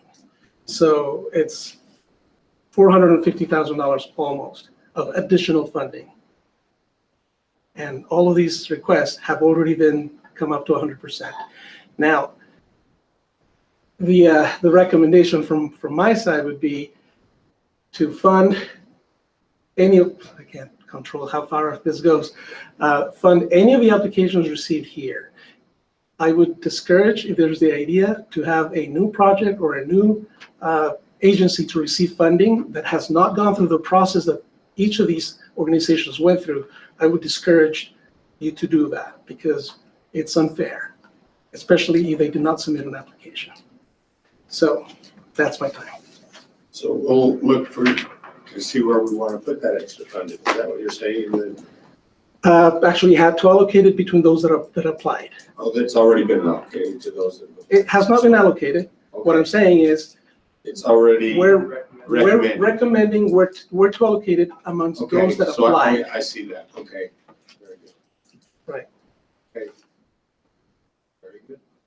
Right. Thank you. Thank you. If you have any more questions, he'll be here tonight to entertain those questions. We'll now move on to item number 7, a discussion on increment financing, and Dixon will be leading that discussion.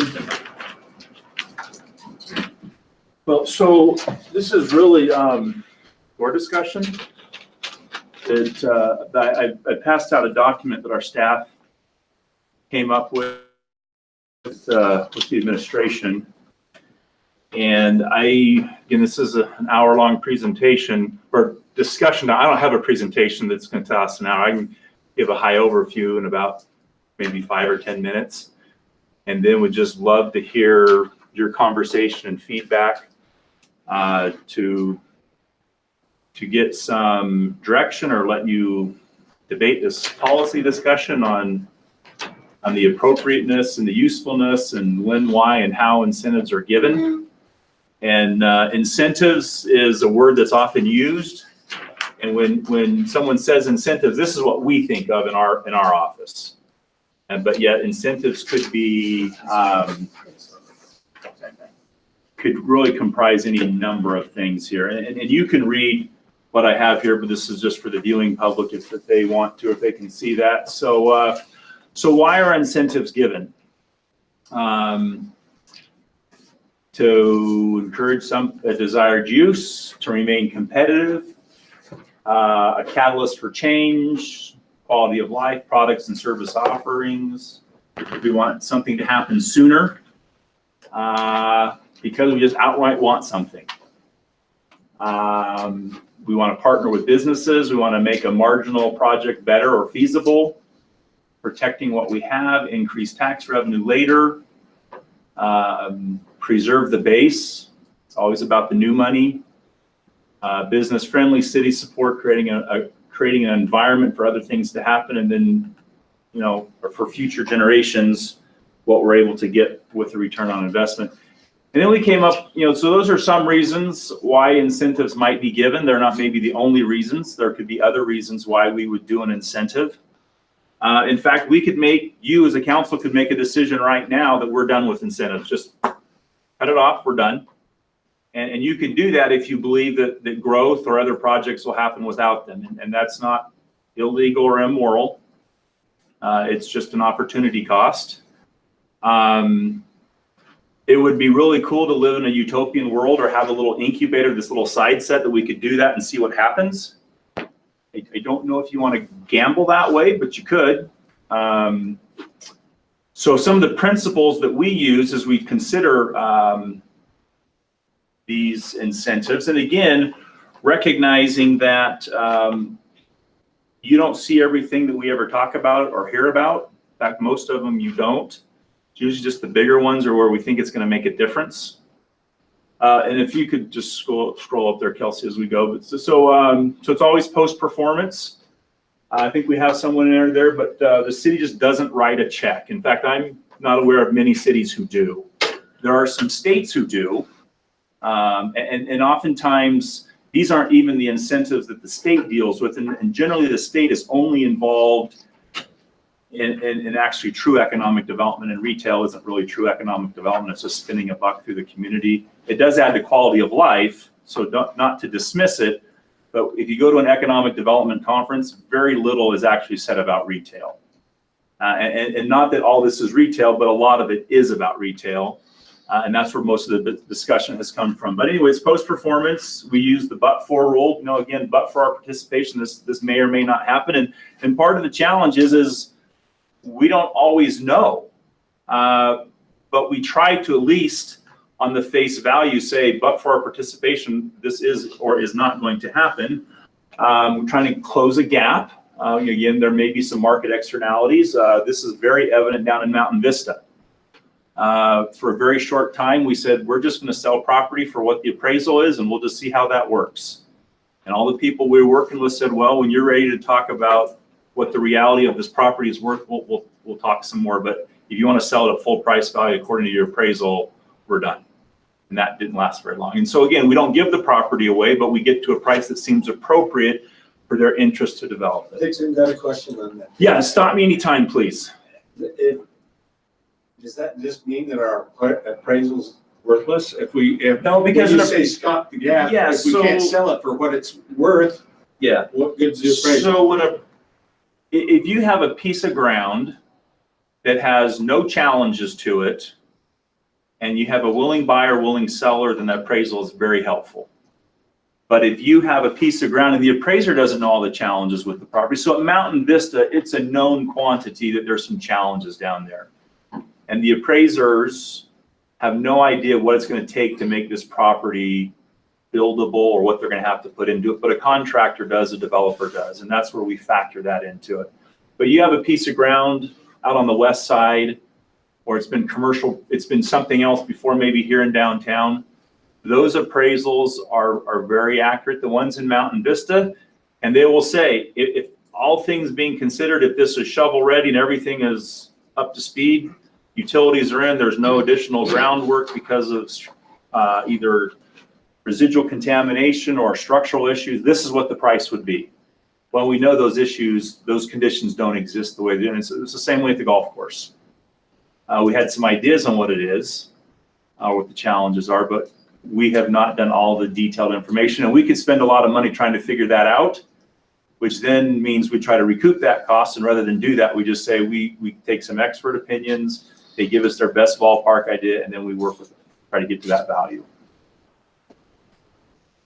And I still struggle with that. What good's the appraisal? I mean, this is what we think it is, but we're not going to stand by it, and we recognize that it's not right.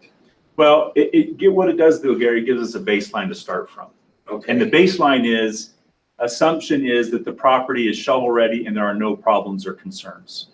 And if everybody knows there's no problems and concerns, then you say that appraisal is very good. But if you know there's problems and concerns, but you don't know what they're going to cost to fix, you at least have a baseline to start from on saying, well, they're saying it's worth this, but we know it's going to cost $50,000 to overcome this challenge. And the appraiser may or may not have that information, but an expert would. Can't we just give it to him so that he can make it a more legitimate? Yeah, but then the appraiser is the one that signs that appraiser, not the expert. Dave? I'm guessing that from sitting in some RDA meetings last year, it seemed that we used the appraisal and said, okay, we're going to sell it to you for what the appraisal says, but all of the site work that you do gets deducted from that purchase price, but it can't go less than zero. And so we use that appraised value to kind of set what the value of land is minus, and then they just kind of, whatever money they put into fixing the land came off of that purchase price. And again, usually that happens on troubled properties. On again, property downtown on the west side, we usually don't have that issue. So, if you were selling a house and it had a certain value based on location and square footage and potential use, but it's a total fixer-upper, and you go, well, it needs to be improved, it needs to be plumbing, and I'm gonna subtract this, and this. I don't know how much for the termites. And It's usually not the appraiser who makes those determinations. Exactly. Somebody else. And again, I get that, but I struggle with the appraiser. Oh, yeah. Jumping in and say, this is some of the things these are the things that I get, and why, I don't understand why they need to put it so high when they know there's those problems. That's where the market is. And that's what the caveats are. Those appraisals are typically full of caveats saying you need to have somebody else make a determination. They're just telling you what they've seen in the market on similar pieces, if it were equal to the others without the problems. Okay, and I'll deal with that. I get that. And believe me, we struggle with that one too. Okay, so we don't write checks. I'm not aware of the city ever writing a check as an incentive just to say, Mr. Developer or property owner, end user, here's your check, please come. We don't do that. Not all deals are created equally. That's evidenced even here with the last three tax incentive deals that we've done. Again, on the Parkway, comparing that to East Bay. Again, one was to backfill vacant space. The other one was to take out a space on the Parkway to take out the pizza place there. We want to make sure that they have some skin in the game, that they have some money into it, that we're not the only one that's making a contribution to make this project happen. When people come in and ask about incentives, my staff knows its first answer is we just say, no, there are no incentives. But we do want to have a conversation. And the reason we want to have a conversation is I'd hate to pass up a deal that the gap was that big. And so we want to understand, but the short answer is always just no. There isn't anything we can do to help you, but let's talk and see how interesting your project is. But there isn't just this standing, we'll give you a bucket of cash. It's got to be a conscious decision, right? We don't want it to just kind of go to default and, well, no one would make a decision, so this is what we did. Well, no, we want to make, it needs to be a conscious decision. There's an opportunity cost in either doing it or not doing it. On either side of that, you're always going to give up something. We want to, we're typically only giving incentives on what they control. So again, we don't give this big area and say you can gather all the increment from this area. No, it's just what you own as a developer. And again, a couple of these in East Bay and at the Parkway, it was just what they own, what those developers own. We weren't giving them money from across the street or property next door. It's usually for as shortest period as possible, short of a period as possible, and usually just what we're again trying to close that gap, so enough to get the deal done. Oftentimes we'll set a dollar amount. So again, using Parkway Village and East Bay, we knew it was $1.5 million. We limited it to 10 years. If they get the $1.5 million before that, then we're done. If they go to 10 years and they only get half of that, we're still done. So we try to cap it either by time or by a dollar amount, not leave it open-ended.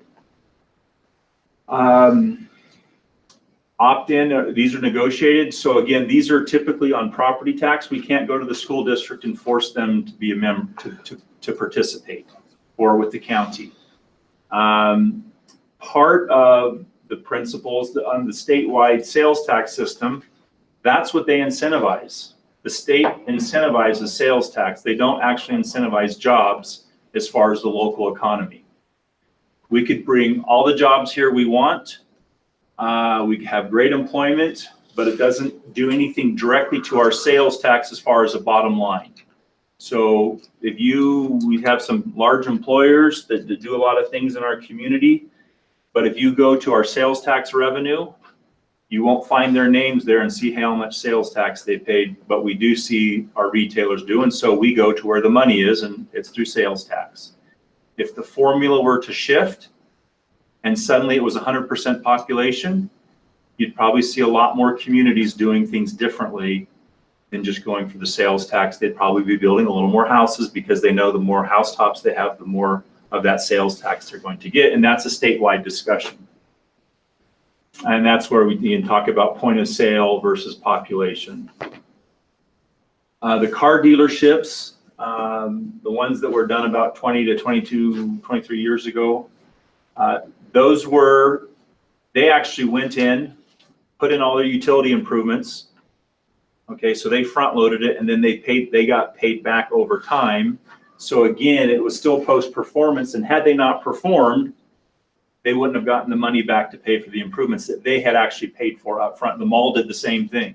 When John Price built the mall, the property tax incentive was used to pay them back for the improvements that they put in up front. They put all those, not the city, but they did.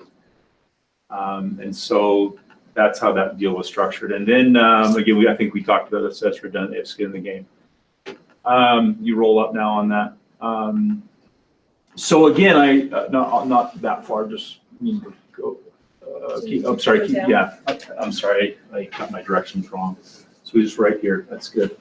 So again, as I said from the very beginning, we could actually stop doing incentives completely if we believe the project will happen without the participation.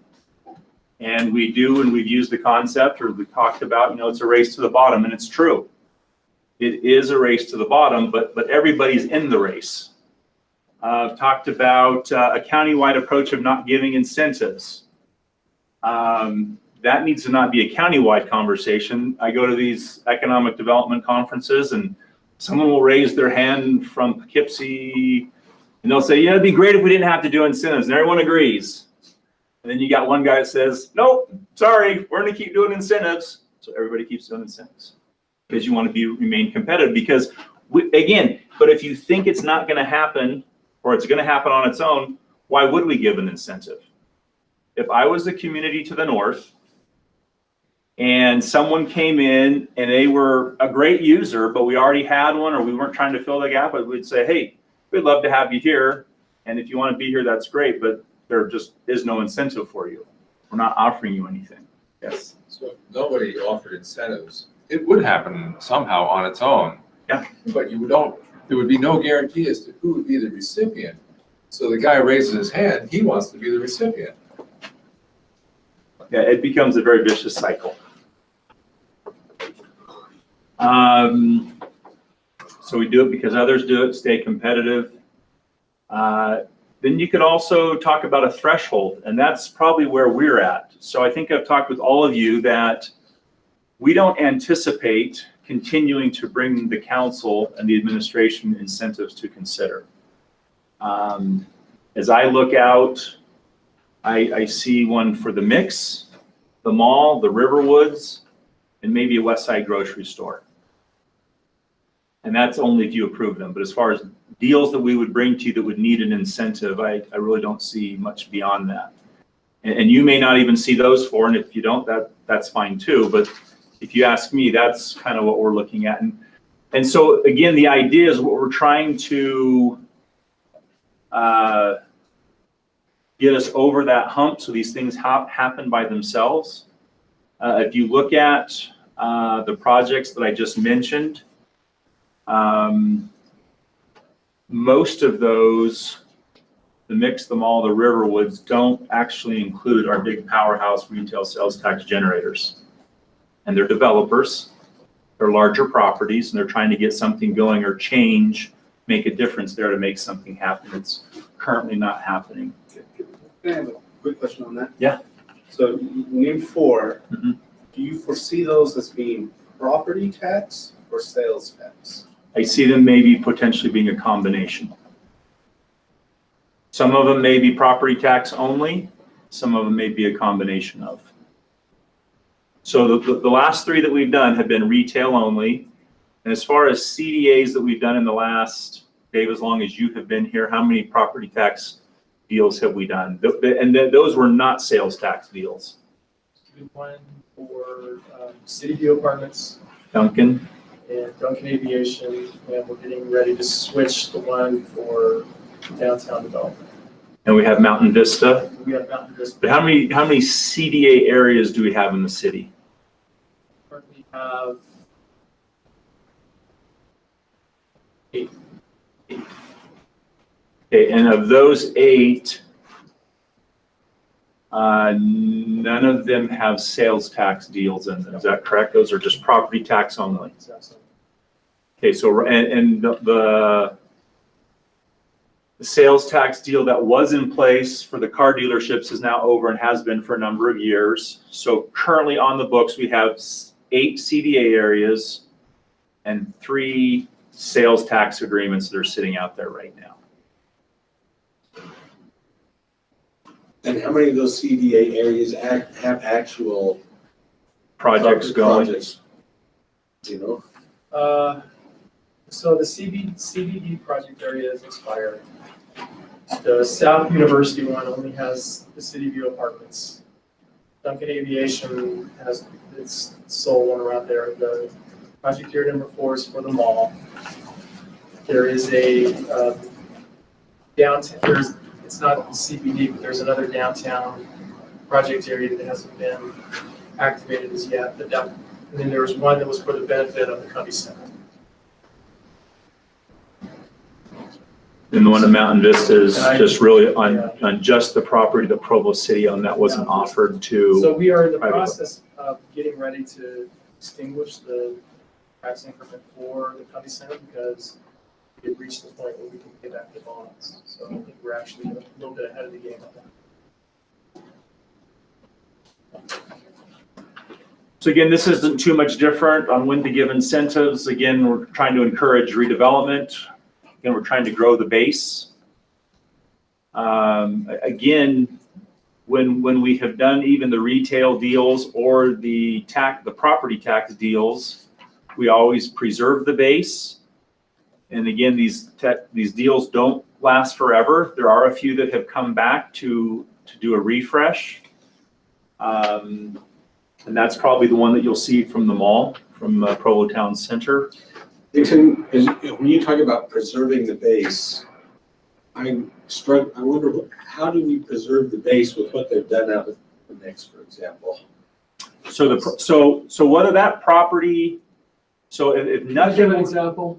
Yeah. Car dealerships. They had already bought the property in Orem on University Parkway, ready to move. So had we not done the sales tax incentive for them, we would have no car dealerships in that whole area right there where we have 4 dealerships. So that's preserving the base. Well, what I'm thinking about, I look at what the base was 2 years ago and what it is today. Okay, right. So there's maybe, that term can be used in numerous ways. So to your specific question, Councilmember Winterton, is, so whether something is built or not at the mix right now, they are still paying property tax. But they're only paying it on raw ground now because they turned out the building. No. They're still paying on the assessed value. Unless it's been readjusted and they've come in and Even though asked. the buildings aren't there. Until the county reassesses them, they're still paying that value. So for example, when we adopt a redevelopment project area or a CDA, we stipulate to a base year value. Typically that's the assessed value at a given, like the 2016 assessed value. And every taxing entity will get that tax portion that accrues to them at that point. It's only then anything above that as the project area goes on, say it's a 15-year CDA, everybody still gets that base year amount. So for example, on $1,000 taxable value, everybody gets their portion. If it increases after the project area is adopted to 5,000, everybody still gets their amount on the 1,000, but there's a potential share on the 4,000 increase in taxable value. And I love that. That's great. So it's established at the time the CDA is established, not at the time they come in and apply for the. Okay, that helps me a lot. Yes. And then you just say, though, it can be lowered because of reassessment by the county. It could be. And That's there not wouldn't totally- be, and there wouldn't be any tax increment. For a period of time, until the new improvements are. So they have to get back at least to the base period of where it was. So now they're gonna, for example, at the next end, they're gonna lower that assessed value because there's no building there. but that won't make a difference. Well, as have far we as- not picked the base year on that I date? think we picked 27. And so then they have to get back up to that Yes. base period before they start getting any increment. Okay. That's why we call it post-performance. So if they don't perform, if they don't increase the value of the taxable property, or they don't increase their sales tax revenue, we're not giving up anything because they haven't performed. And so we always preserve that base. In fact, the Parkway and out at East Bay, if they don't make their minimums, and that's going to count against them, and they'd have to make that money up too to get anything back. So we're not giving up. It's always on the new money. Because I've seen people come in and say, well, tear it out like they did have it the mix. Just tear it out and say, well, this is really our base because there's nothing here now. But if you've established it already at the time of the creation of the CDA, that's some protection Yeah, that helps me. that's in the agreements, that would be the base law. Thank you. And the school districts and the county and the city would all get their portion taxed based on Just curious, 2017, they were already turning down buildings. I guess the question is, was it reassessed? It'd be They were interesting to actually see. taxed. So the way that works, they're taxed in 16 and they pay it in 17. So they, that's a year down. again, the other thing we're trying to do is increase our building inventory right now. Our occupancy rate is very high, so our vacancy rate is very low. We're talking about commercial buildings, especially for light manufacturing, warehousing, or just vacant buildings that can be occupied with manufacturing.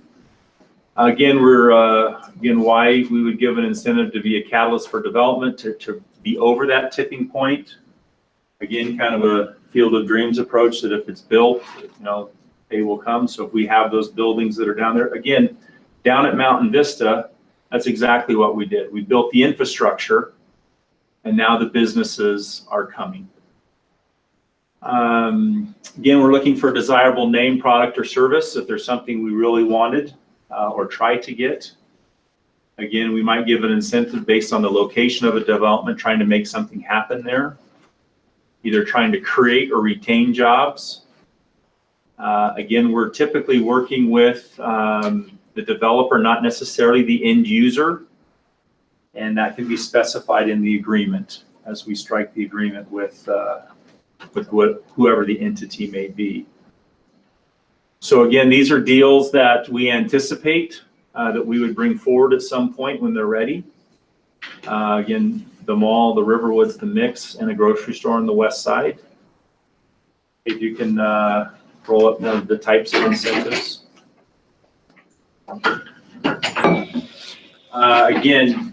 So property tax, again, a couple of those that we've done are City View and Mountain Vista. IFA, again, that falls under an incentive, but we ended up buying a piece of property. We made them a loan. Did everybody receive an invite for the council? Okay, for tomorrow or Thursday, I guess it is, Thursday afternoon. We're already getting very good reports that their sales are doing great. Are you been in the store down there? It's good. That's very nice. Yeah, and again, so they doubled their size, Dave? Roughly, yeah, they double their size. They're much more accessible to the community, and people can find them much more easily, so they're very happy. So they're reporting that people are walking in and saying, now, how long have you been in our community? It's like 60 years, but not at this location, but people are discovering them for the first time. I think it was a really good move. I think we were able to help act as a catalyst. Again, sales tax deals, you're familiar, Days Market, Parkway, East Bay. Infrastructure, again, these were incentives for Duncan. Most of the parking structures in downtown that are not federally, state, or city-owned were done with tax increment. Mountain Vista, again, we built roads. On a very limited basis, we've waived some permits. This project Inbox is really interesting. This is a group that wanted to go out to the technology business park.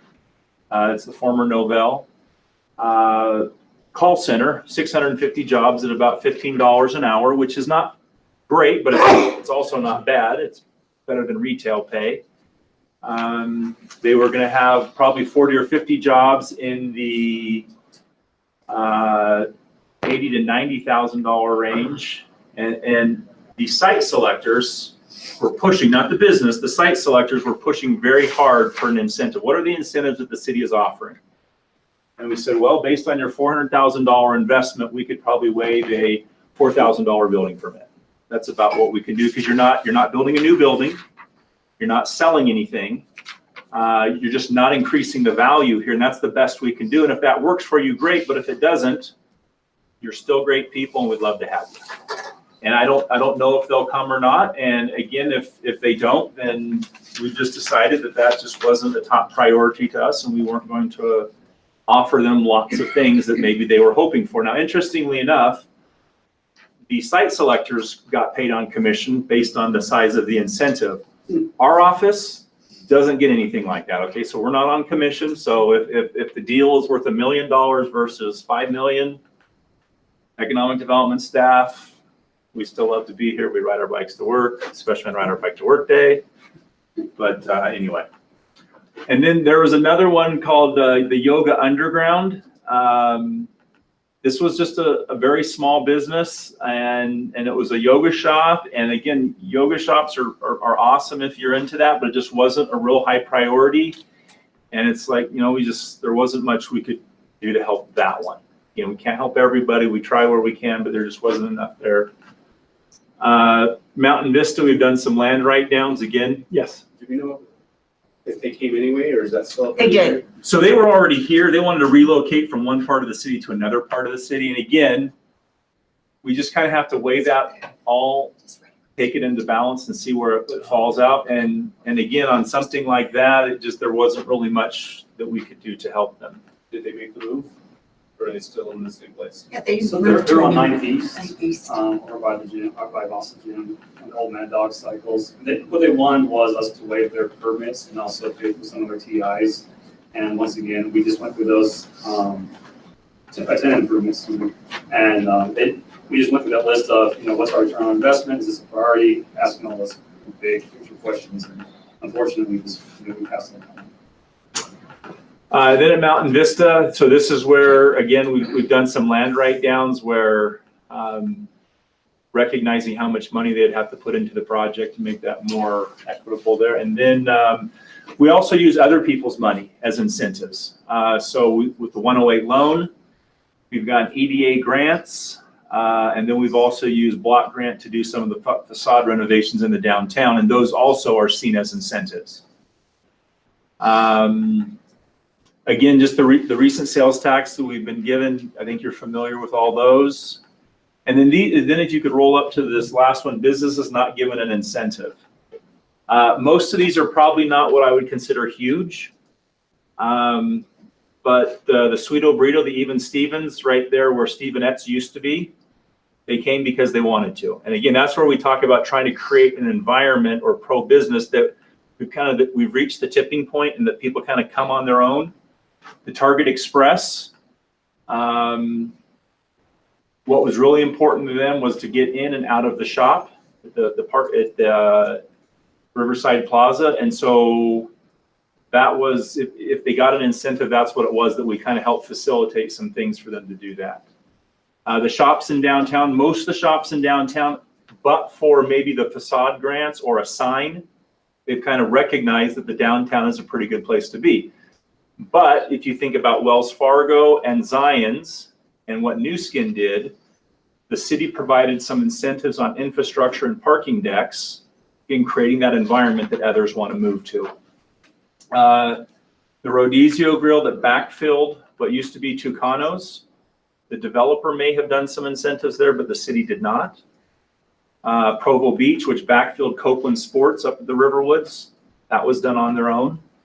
The Marriott Residence Inn out in front of University Avenue there in front of Provo Town Center Mall, that happened on its own. Probably something there between the developer, but the city did not participate other than just, they got their building permits and they paid for them. The Hyatt Place, I believe the city has done some stuff on the parking that they'll be using, but as far as the Hyatt itself, And then Bulldog and University, all the way from Chick-fil-A to CVS along Bulldog Boulevard, all that has happened because of what was already there and just seemed to be a desirable place. So all those. Did these companies actually come to you and say, what can you do for us? No, they just did their thing.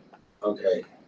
So these were not necessarily turned down, but. No, these just things that just happened on their own. And again, these are not what I would consider huge projects. The Residence Inn and the Hyatt are probably the biggest things there. But at some level, many of the projects that we're working on, the 4 that we've mentioned, they're going to ask for something. They're going to identify a market gap or some challenge that they're trying to overcome.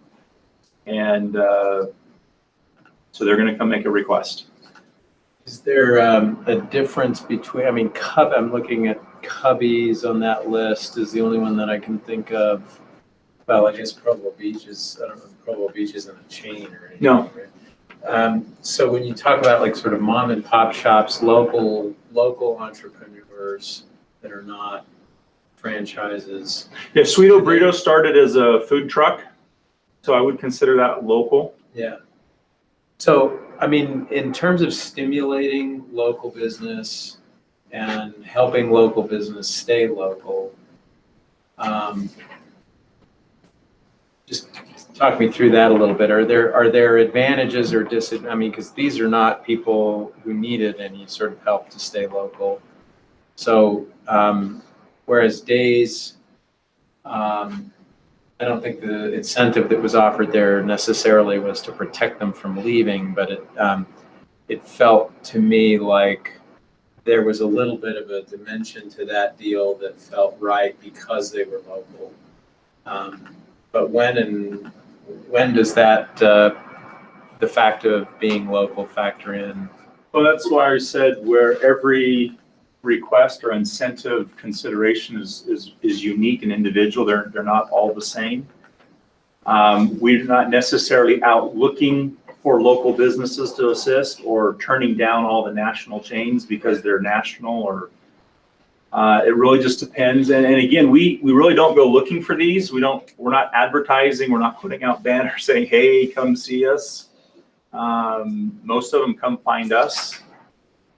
Either because they've seen what we've done for somebody else, or they just, hey, I'm always looking for money, so I'll go ask anybody for money, right? So, and the city's on the list. So again, again, whether it's local or national, we just kind of, as Chad was saying, we just kind of go through our list mentally and just saying, okay, is there a return on investment here? Is this going to catalyze other things to happen?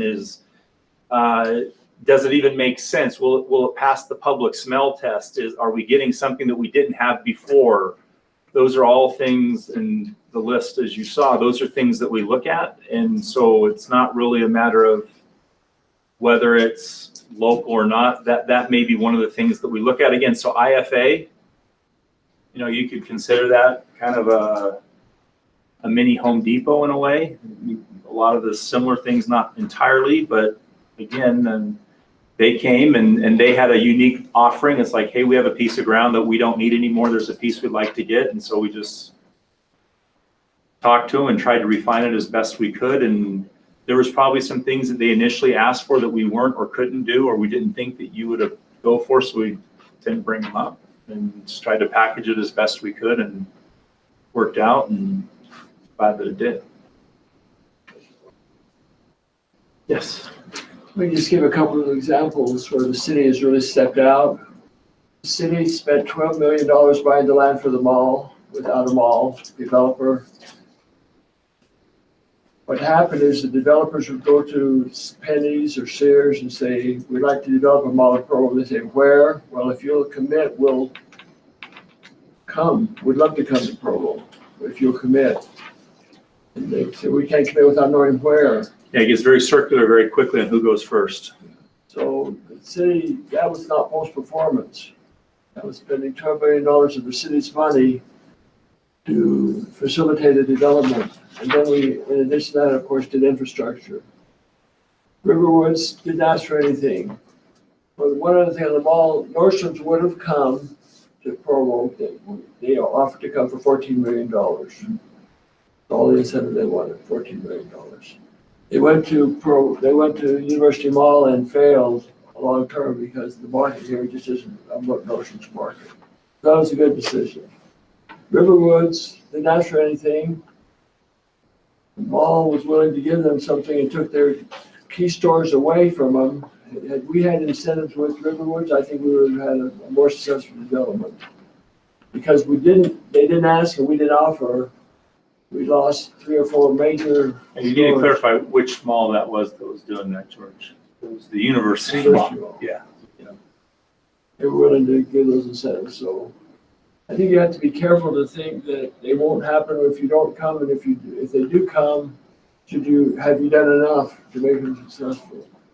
So those are just 2 examples of what can happen. I don't know that we'll ever be in a position of wanting to buy land again to make a development because retail is so risky today. But anyway, just interesting to what had to happen. They had tried for 25 years to do a mall in Provo and never were successful, only because they never had a location for it. So you had to find. So if there was something like that in the future, maybe we could do something, but I don't know. Okay, so that was just kind of high level and probably took more time. Again, hopefully this isn't the only time you discuss this, that there'll be other follow-ups. I mean, again, it's really your meeting and your time, and so I don't know what else you wanted to cover, or if there's any other questions that we could answer, or just. I think this is something that the council needs to discuss. I don't feel that we have a policy, and Dixon, I think sometimes I struggle with saying a policy that this is what we will do no matter what. Because I look at the tenants that are coming in, I don't know that we can say that. I hope. So that's why guiding principles, again, if you were to scroll now back the other way, Kelsey, to some of the guiding principles that we looked at as just the principles there. Most of those apply at some level or another as we look at these, and these are not formal, they're not written down, but it's what we use as a staff as we look at projects. There's kind of the 2 extremes where it's a very formulaic and it's a spreadsheet or a grid or an application you fill out, and if you can tell very quickly whether you meet it or not, that's pretty rigid. All the way to, hey, whatever goes, and I don't think that's where we're at. Again, we try to use these principles as we go through and consider when an incentive would be appropriate.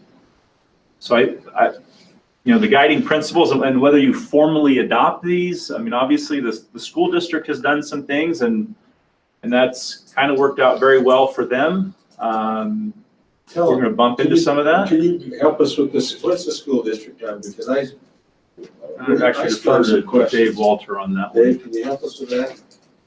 As far as the principle, what they do. So, last time we were here, there's a document that the school district has, and they've established guidelines for their own consideration. So the guidelines, they start out with number 1, we are not in the economic development business. And then they say that, we will only participate for a set period of time.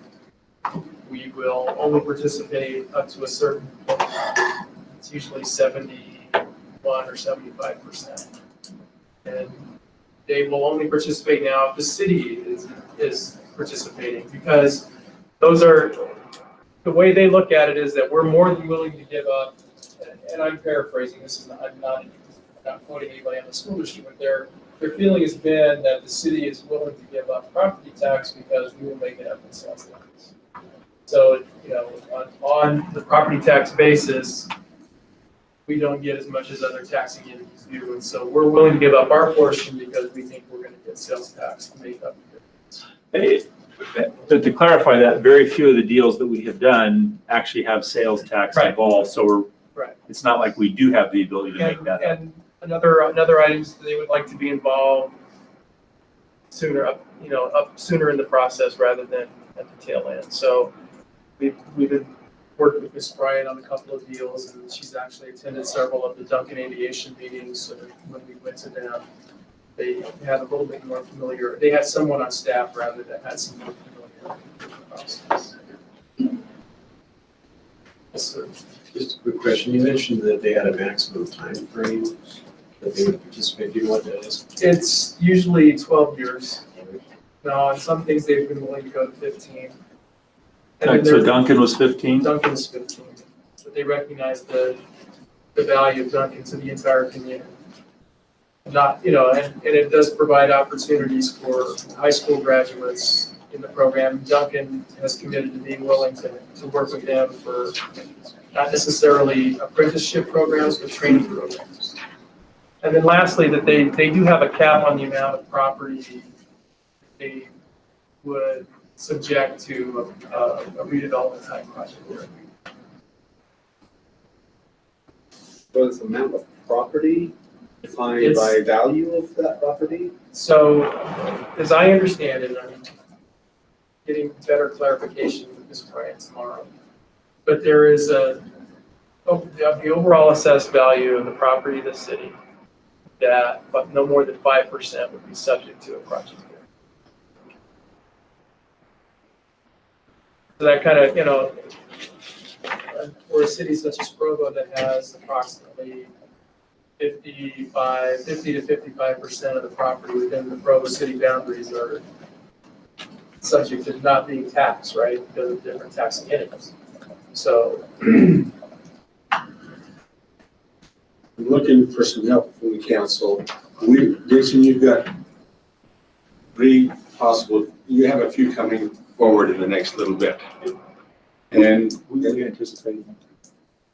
We anticipate, yes. And I think that this is a discussion that the council should have before those things come to the council. If it's all right, we are again pushing our limits here.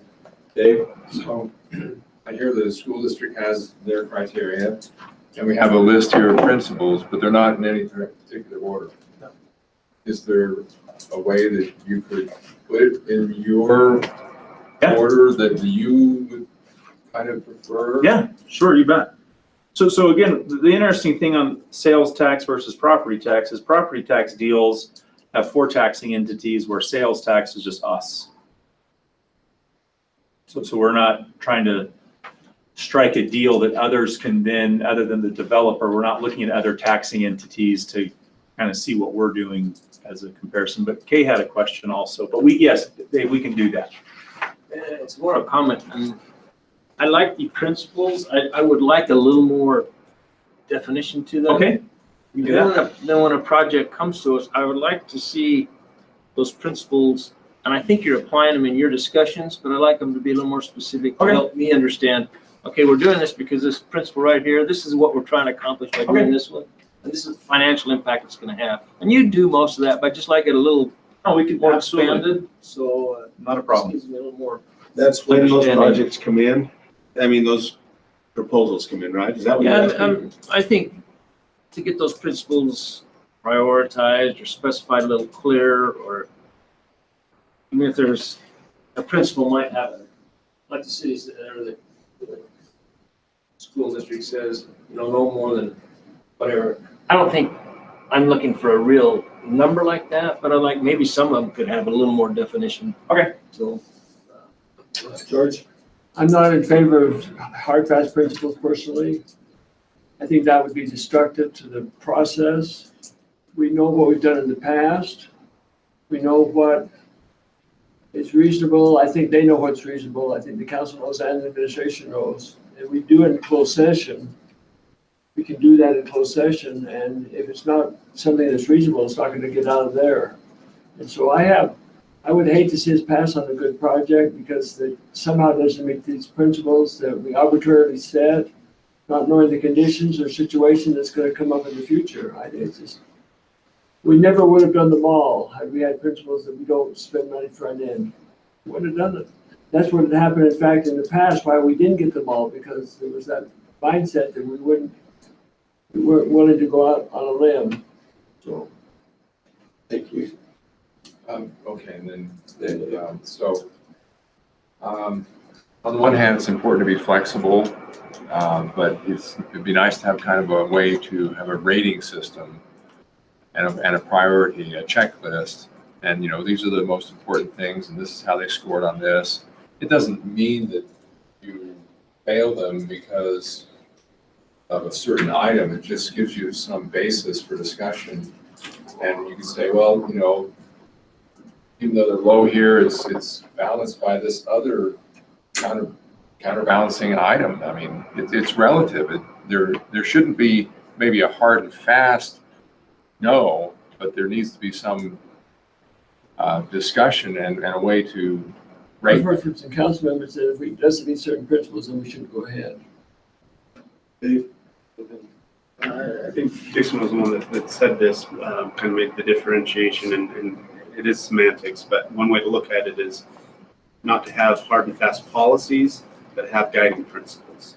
And so, you know, those policies might be very strict or whatever, but principles are more of the things that you're kind of, how you weigh them out. So, you know, I appreciate what the vendor asked for, and just if it was a little bit more fleshed out. But I appreciate this discussion that we've had so far. I'm less worried about the 4 that have been identified and getting out in front of them, because it goes to some known quantities. I just hope we can have this discussion and maybe talk about some strategic things before the other ones pop up. To me, sometimes it's the ones that we haven't been looking forward to, the ones that just that pop up that are a little bit harder to maybe weigh out. I have some thoughts, but where we're at on time, I'm not even gonna throw them out. But I would. This has been a very helpful discussion for me, and I hope we've had an opportunity to discuss it a little bit. And if it's all right with the council, we will schedule the time again, because I've got several thoughts that I've. Yeah, and again, individually, if you have questions, you're always welcome to give us a call, have a chat, and try to answer questions for you. I know we're trying to end, but is there a way, like when someone comes up and they hear about a deal, they say, oh, we're giving so much away. Is there a way that we can have you've given us a little bit of a list. Is there a way that we can put a monetary value on some of that? Say, oh yeah, we're giving this up for this many years, but it's just this amount of money. Are we? Yeah, just a summary of what the deal points are. Absolutely. I mean, that's what that would be. Just for the existing ones is what you're saying. Yeah. Summary of deal points and a summary of, again, sort of the guiding principles that you feel make this the right choice, so that we're prioritize. Yeah, which are the principles or priorities that, I mean, I think we're all in agreement. We don't want binding rules here. I just this list is preliminary to, I think, what we're thinking here is that if you have a list of, you know, the 5 to 7 most important reasons why you do a tax incentive, and this is in this category, this is this kind of a deal as opposed to another kind. I think that's very helpful. But this is miles ahead of where I felt I was. And I also had a helpful conversation with Scott, but I feel like just, you know, this is very helpful for me. Dixon, if it's okay, then you let me know as soon as how long will it take you to get that put together? Because I think I'd love to have this conversation. okay. Well, we'll just work with Cliff on agendas and put something together and bring that back. Thank you very much. That's great. Thank you. These are one of the reasons, and I think maybe Dixon still needs to be involved in this next discussion, but we invited Scott Bowles to come and talk about the world we live in today, just a little bit, and some of the things that he's experiences at the mall. I know Dixon lives in a different world today than he lived in 5 years ago, as far as trying to produce economic development here in Provo. So Scott, we appreciate you being here, and take a few minutes and tell us the things about the mall. I'll try to zip through some of the stuff so you guys can get back on schedule. Most of these answer some questions. Today I want to talk Can I ask one question before? Sorry, Scott. Do we have any closed session today? I just wanted to see how on time. Okay, thank you. Okay. So I want to talk about retail deal making. I hear a lot from constituents of when are we going to get stuff? That's a constant thing that comes up, or the Facebook list I drone on about, I wish we had stuff A or stuff B or stuff C. So I'm going to talk about what it takes to get what you want. And there's a lot of things out there where people say, if you want to advance to the next slide, that the consumer expectation is that we write a letter, make up a phone call, we talk to some magical unicorn on the other side, and then we get stuff done. So this is a really good condensed version of what it takes. So the public is not wrong. This is actually what happens. But if you go to the next slide, this is actually it. This is a fairly good summary of how the process actually happens. 3 phases, and I want to take some time to quickly go through each phase and what each phase constitutes as actions. So if you want to go to the next slide. Oh gosh, I have one right here. The power is mine. Thank you. So phase 1 is data gathering. Now, economic development is very aware of what data gathering is.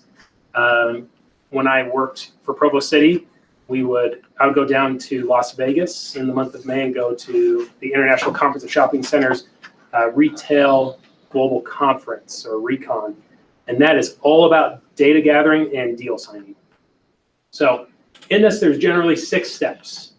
There's transaction initiation requests, which is a little word of, what should we go after? That's what we're talking about. What transaction do we want to start? And then you establish your objectives and your project plan. If you want to go after a specific retailer, what objective do you have to want to get them, and what's the plan to try to get them successfully to your center? Yes. From whose perspective is that? Is that from the developer? Yes, developer, landlord, and broker. Yeah. But also the tenant sees it from this side as well, because they are also in this process. They evaluate current situations. So if you're a landlord and you own a mall or a strip center or even a vacant piece of land, you have to say, okay, if I own a mall, what's my occupancy? Who are my major anchors? What new things do I have here? What things do I have announced or things coming? If you have vacant land, is it shovel ready? Does it have utilities running to it? Is it on a busy intersection? How, is there anything new that's going on? What is it appraised for? Do I want to sell it? Do I want to do a land lease? And determining occupancy requirements. This is one that a lot of people don't understand. There's lots of what they call Class A retailers out there. Apple Store, Cheesecake Factory. You go through City Creek or Fashion Place, there's a lot of Class A retailers.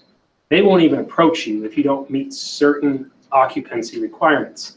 An occupancy requirement is either what is your vacancy, how many vacancies do you have, or what other major retailers do you have that we're friendly with. Right? Cheesecake Factory, if you say, oh, hey, we have a Apple Store and we have a Keel Skincare Center and we have a Nordstrom and we have a Louis Vuitton, they'll go, okay, now this is good. But if you say, yeah, we have a strip center here in Denton, Texas, and we have a Piggly Wiggly and a Toys R Us, they'll be like, great, we'll take a solid pass on that, right? Because you're matchmaking. You're trying to find out the best place for the best retailers, and it has to match. And then you assess the market opportunities, right? What is the opportunity of Provo? That's something that this community talks about a lot. We have lots of opportunities, but not all opportunities are the best. We want to match the best opportunity to the best tenant. And then also, this is a key one, you identify alternatives. So for the consumer who says, we really want Cheesecake Factory. And I would say, well, Cheesecake Factory's kind of been like the thing, right, for the last 10 to 15 years. What if they're past their S-curve? What if they're actually starting to lose credibility or starting to lose market share? Who's the next Cheesecake Factory? And who's the next Cheesecake Factory after that? So if you can't get the top dog, who's the second dog that could be the next Cheesecake Factory in the long run? So you have to analyze that market. So when we look at the ask, right, there's a lot of things that we have to do before that we've talked about. The things to really look at. Do we have the correct tenancy mix? Do we have what it takes and what that retailer wants to come to the area? And also, this is a big one. Does the primary market have the income and the spending characteristics that they require? If you see a site selection form from QSRs or quick service restaurants, they'll be very specific on their site criteria. They'll say, we want so many vehicles a day. We want so many population demographics within a 1 mile or 3 mile radius. And we want household incomes via census to be at this level. If you don't have those things, we will not grant you. And that's just the reality of it. But also, retailers kind of expect you to do their homework for them. They don't want to do the homework. A lot of retailers think they know everything already, but it's your job to convince them that they're wrong. So what is your opportunity? You know, what if they have a competitor, and every retailer does have a competitor. They want to know, who is it? Where are they at? What's their market share? And do my competitor's competitor, are they in the area as well, and what do they do? So you have to present a very convincing picture and paint this picture before you even get to that point of saying, let's approach that retailer. There's a lot of back work that's done. So phase 2 is when you start to look at the market analysis. This is where you're preparing to get to the point where you're going to get a lease. And so once you have all this data and you identify tenant and the alternatives, then you draft what's called a letter of intent. And a letter of intent is a letter that has some very basic items on it. And it says, hey, tenant X, we are landlord Y or broker Z, and we want you to come to this proposed space at these proposed terms for this lawn until this date at this rent, and here's what we want you to do. You ship off your packet, and then you wait. Sometimes you'll get an immediate response. They'll say, oh, this looks interesting. Sure, let's talk about it. Maybe you'll get a denial. And a no is just simply an invitation to say, why don't you re-ask? Or maybe something was off. But we're not going to tell you, but why don't you come back to us with a different proposal? Or you can have your broker and the retailer's broker talk back and forth for months, even years. I know David Walter's got a good experience when he worked there with Trader Joe's in California for over 10 years, talking back and forth. It was never a solid no. It was, well, not right now, right? Not right now. Let's keep talking, not right now. That's a very common brokerage term. Not right now, the time's not right. So it's your job on the deal-making end to make the conditions right, for them to look at that LOI and finally go into phase 3, where the prospective tenant says, I'm going to sign this LOI. I agree with these initial terms. Let's go to legal. Let's sit down at the same table and let's talk about lease negotiations. Now, for me, this is the part that gives me a heart attack, because this is where you're so close to the finish line. But at any time, any side could just say, no, this isn't working for me. No, this isn't working. The key of this phase is both sides, the landlord and the tenant, have to come to amenable terms. Both sides need to feel like neither's getting too much of a chunk of flesh taken out of them, and that both sides feel that there's going to be an equitable exchange of capital, both in either in terms of tenant improvements versus revenue generated, or rent received versus tenant allowance had to be paid out. How Yes, do you get to those positions where regional or national economic conditions change, and that just completely changes the? It does, yeah. So market conditions can change. You can have something in legal. Legal doesn't mean that you're bound to a lease, because you're not bound to a lease until signatures are there. Market condition could happen. Housing market could crash tomorrow. You could have a dozen deals in legal, and they could all walk away, right? So this is simply a time where all these conditions have been built. They feel there's an opportunity, but now we want to agree on a lease. So yes, national conditions change this constantly. And this process takes anywhere from a few months to well over a year. Right now, we have a number of deals in legal where we've been going back and forth, back and forth. Some of them have exited out of legal. So let's go back to the LOI. I mean, finagle the LOI. Well, let's go back to legal. Now we're more comfortable. Let's go back to the table. And what they do is they're creating a red line lease. A red line lease is a big lease document, and the attorneys will go through and say, I'm going to strike this out. I'm going to write something indifferent. I'm going to hand it back to you. I'm going to have your attorneys look at it and see what you think. And that process goes back and forth. until the red stops. And then people can say, okay, are we okay with this? And once they're fine with it, they say, okay, now we can finalize this lease. It's executed by signature, and then space is delivered, a build out has to happen, and then after that, we get the happy moments where people cut ribbons and fun announcements are made. So it's very, very, very time consuming. And I know that a lot of people don't think that enough has happened. And in this world, and Provo is actually really new to the world of retail. Right? A lot of people say, well, Orem's getting all this stuff, or Spanish Fork is getting all this stuff, or all these other places are. But they've made a very conscientious decision to say, this is something we really want to base a large part of our economy about. We have built a mall. We do have the Riverwoods. But in their own essence, the mall was owned by a large real estate trust, General Growth Properties, for the longest time. They didn't integrate with the community too much, right? So now you have someone who's very involved in the community, wants to do things differently, and it will take time. It will take time. It's a very new process for all of us.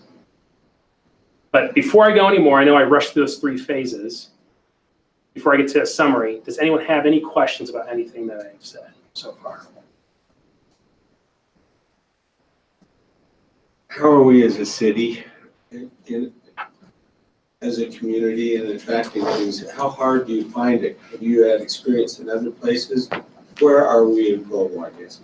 I think you have to start figuring out, where are we as a state, right? So, and it's, if none of you have been to the ICSC Global Conference in Las Vegas, that's where you can really go to understand retail. And there's a statistic that floats out there, whether it's true or not, that says it's usually about 8 out of every 10 retail deals that are cut globally are cut in Vegas in this 3-day conference. And you'll see why, because there's tens of thousands of people that gather together to gather data and start the process of moving LOIs to legal. That's why they're there. They're there to cut deals, not just to shake hands and hit a show.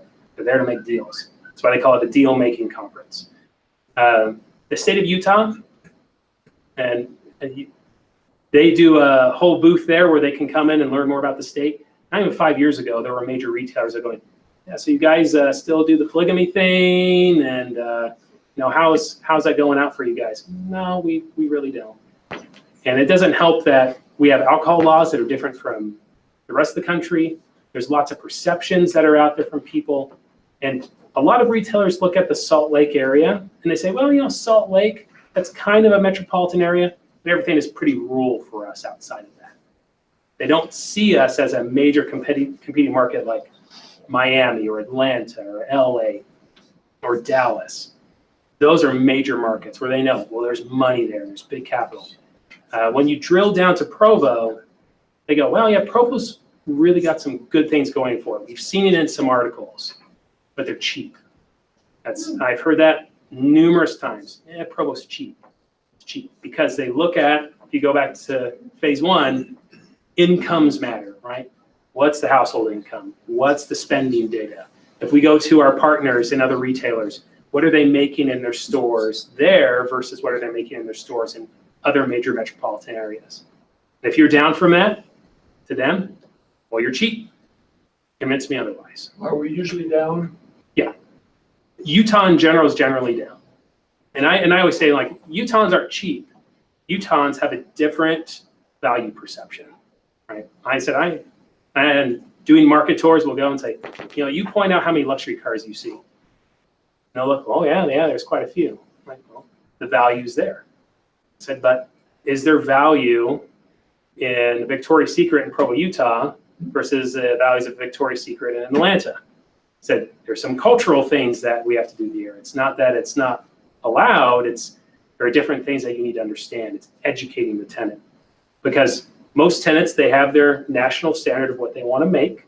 If they can't make that, it's your job to convince them otherwise. Or what Dixon commonly talks about is that gap, right? They have to overcome that gap. They want to make the same amount of money, if not more, at every single one of their stores. There's going to be an exception. They want to know why. They want to know how they can overcome it, or even if they can overcome it. If they can't, why is their presence there worth their time? Right? Lots of questions that have to be answered. And the touchy-feelies doesn't really matter. One thing that... What's a touchy-feely? A touchy-feely? Well, we got great quality of life.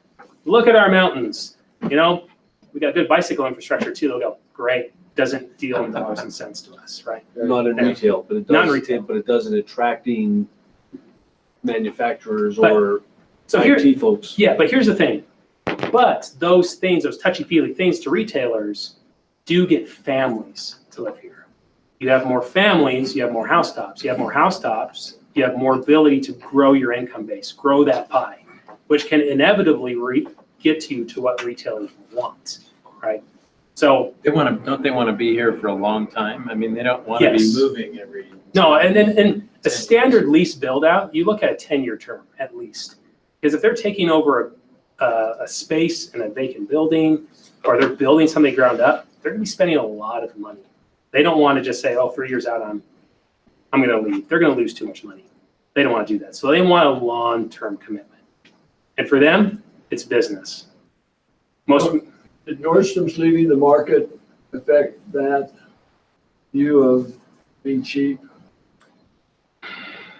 no, you know, George, I think there was so many things associated with that deal. I don't think it was too cheap. I think a lot of the national retailers have said, well, that was expected. I think it would have really, I think it would have been a good thing if Nordstrom would have stayed down here, but I think Nordstrom building their presence at City Creek really created this momentum for the corporate side to say, maybe we should just consolidate into a new Class A center and really build a really grandiose store, which they did. So The national chain's knowledgeable about the conditions of incentives that they were given to come, and that's why they didn't say. very much so, yeah. Yeah. And it's, in general, from corporate all the way down to the regional managers and district managers, they're all very knowledgeable. They all communicate, the line of communication is very clear. So usually you have to try to skip up past regionals and districts and go straight to the head and try to educate from there so they can disseminate information down. But it takes time. All of this takes time, which is sometimes not your friend when you're trying to get things done. So in summary, the first thing I want to say is retail is a difficult market right now. But I went to a conference earlier this year, and there's this statistician of retail who was talking about the very volatile nature of retail. And his whole summary was, he said, retailers die, retail will not. And that was the whole point of his whole conversation. He talked about an hour about how retailers have adopted and expanded, or they've refused to adopt and have died. He said retail's not going away, but retail is really going through a drastic change right now. Technology, oh, yes. So it's one of those changes to work with the internet and have an online presence and not just be a old-fashioned retail store. I think it's going to be that customer service in and of itself, right? It's not going to be an app because people still like this, especially when you're shopping. You want to talk to someone, and for certain things, but other things, toilet paper, I don't need to talk to somebody at toilet. But if I'm doing something a little bit more personal, that's fine. But how can this equate into better customer service? Not replace it. I think the retailers that really grasp that concept are going to be the ones that go into the next 20 to 30 years and really grow their market share. I think the ones that refuse to do that, I think they'll probably see reduced sales, closed stores, and bankruptcy. Ones that refuse to change how their market works. Yeah, so retailers, I think we'll still continue to see retailers die. I think that will happen. But I think you'll see a lot of retailers that will grow. I think you'll see a lot more smaller base retails and boutiques that will pop up, and larger retail chains that use technology to deliver a better element of customer service and a different type of experience, because people like to spend money on experience and food, which is tied to experience. So I think retail's next thing for the next 5 to 10 years is how can it be an experience? Because that's what people want. They want to be entertained. So in summary for all of you, so phase one, just remember it's all about the facts. So some questions to always consider when looking at that. So why is your community, your shopping center, and/or your location or piece of land the best for a specific retailer? Not just good, not just okay, but the best. Why is it the best? Are your numbers or that ask that you're going to put together, is it good enough to convince a retailer that you're telling the truth and that they can make their anticipated profit margins? If it's not, they're not going to come. And then is there something in your community or shopping center that would prohibit this tenant from choosing you? If so, is it curable or incurable? Now there's a few examples of tenants who have very specific site selection criteria. There are some restaurants that won't locate in Utah yet because of what they call a Zion curtain, even with modifications to it. They say, we're not going to go to architecture and build a whole new store format just to go to Utah. We'll wait. That's a reality. There's people who want to come, but if they feel that it's an incurable issue, they'll just say, well, we'll just sit back and we'll wait for a little bit. Phase two, it's all about the ask. Once we have our facts, we go to our ask. Is your lease competitive with the surrounding area? So if you're a shopping mall, if you go to all your other shopping centers that they could come to, are you competitive in your terms and in the lease that you want to give? And can the landlord or the prospective tenant find common ground?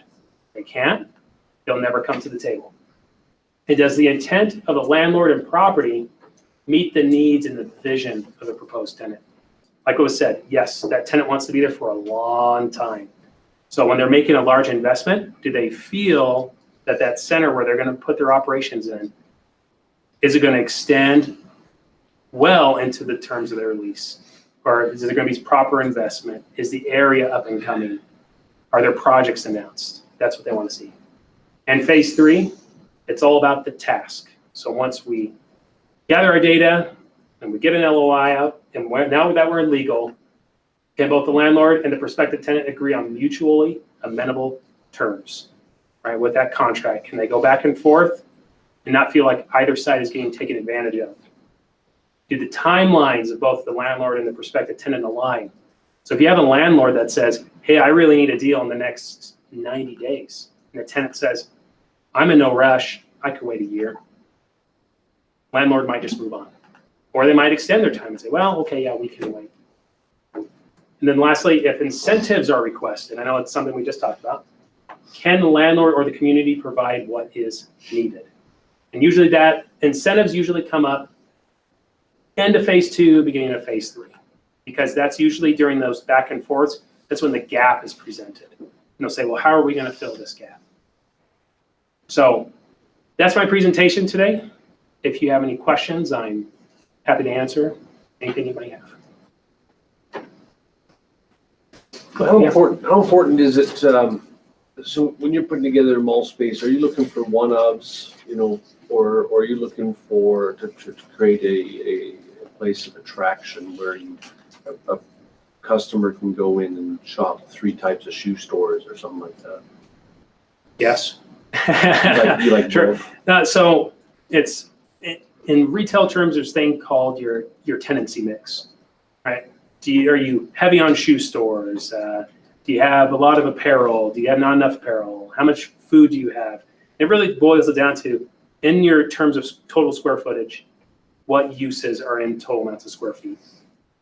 So like for Provo Town Center, a lot of people go through and go, wow, for a place that has lots of families and kids, you really have no kid uses.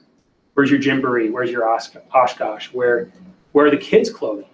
Like it's missing. It's true. It is missing. So it's finding tenants that meet the market, because you can't just ask a tenant to come where there is no market, right? Because then you're creating an artificial market for them, which, to George's point with Nordstrom, perhaps an artificial market was created through an incentive. And if the market doesn't build or get created or even exist by the time the incentive's gone, the likely scenario is they'll just wash their hands of it and say, well, that investment, we're moving on.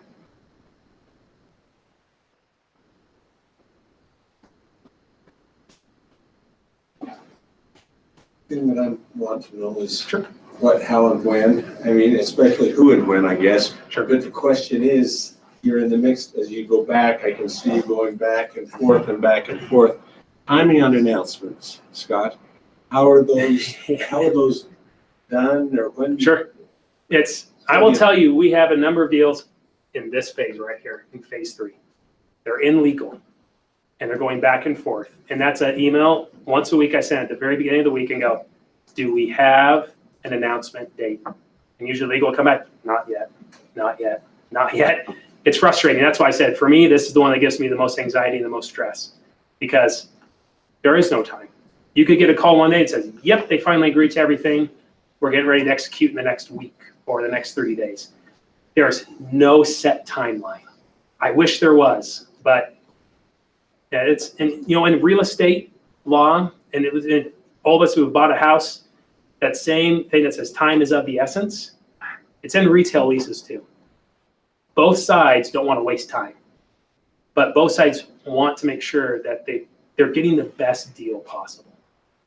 And usually the attorneys will argue about that, about what is the best term.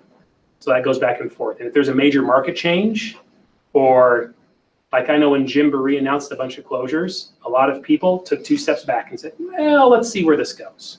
Let's see if this has a chain reaction. Just depends.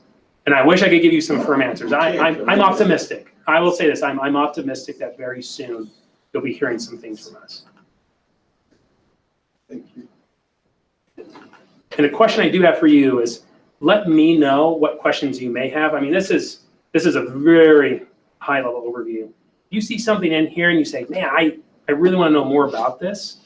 Please let me know. I'm more than happy to give you all the information you need so you start to understand this process. It's complex and it changes constantly and it differs from tenant to tenant. Yeah, Dave. So we see the interest rates are bumping up and they have plans to raise them a couple times this year, maybe a couple times next year. Interest rates going up, how does that affect your environment? Depends if a tenant is really cash heavy or if they need to lend. If they need to lend, oh man, that could spell some trouble. What I'm more concerned about is labor availability and cost of raw materials. That has really caused a lot of tenant improvement schedules to go up substantially. Especially here in Utah, the availability of labor, it's really expensive. And I know that the Marriott Hotel outside of our store, they said, well, we wanted, I think they said 24 framers. They can only hire 13. And still they met their deadline, which is pretty amazing. So that always is an interesting mix. No specific answer, but it just depends on the type of deal that comes. But yeah, interest rates are good for some stuff. Like if you're saving or putting money away, wonderful. But if you need to borrow, you got to look at your pro forma, your bottom line goes up. So where are you going to take money off to make the deal match again? Or it's going to create a gap at the end. Thank you, Scott. This is something that the council needs to be aware of. And on top of Scott's been really good at calling him, go down to his office. He's glad to talk with you, and he can give you a few more details on some of the things that are actually happening in our mall.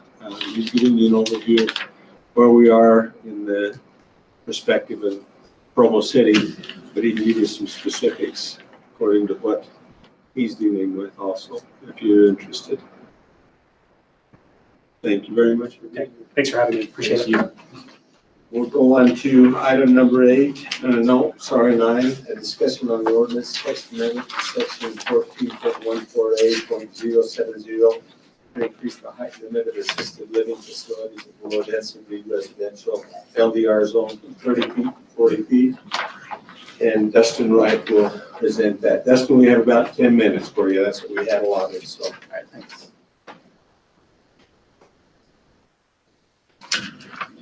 All right, so the low density residential zone, or the LDR zone, is what the applicant is looking to amend here. Currently, the zone allows for building heights of 30 feet, and the applicant is requesting that for assisted living facilities that height limit increase 10 feet up to, so it's 40 feet. So here's a map of the city. The properties outlined in green here show the existing LDR zones throughout the city. At the top of the map there is the largest, one at the top there is where the applicant has recently developed the Legacy Village assisted living facility up there on 4200 North at University Avenue.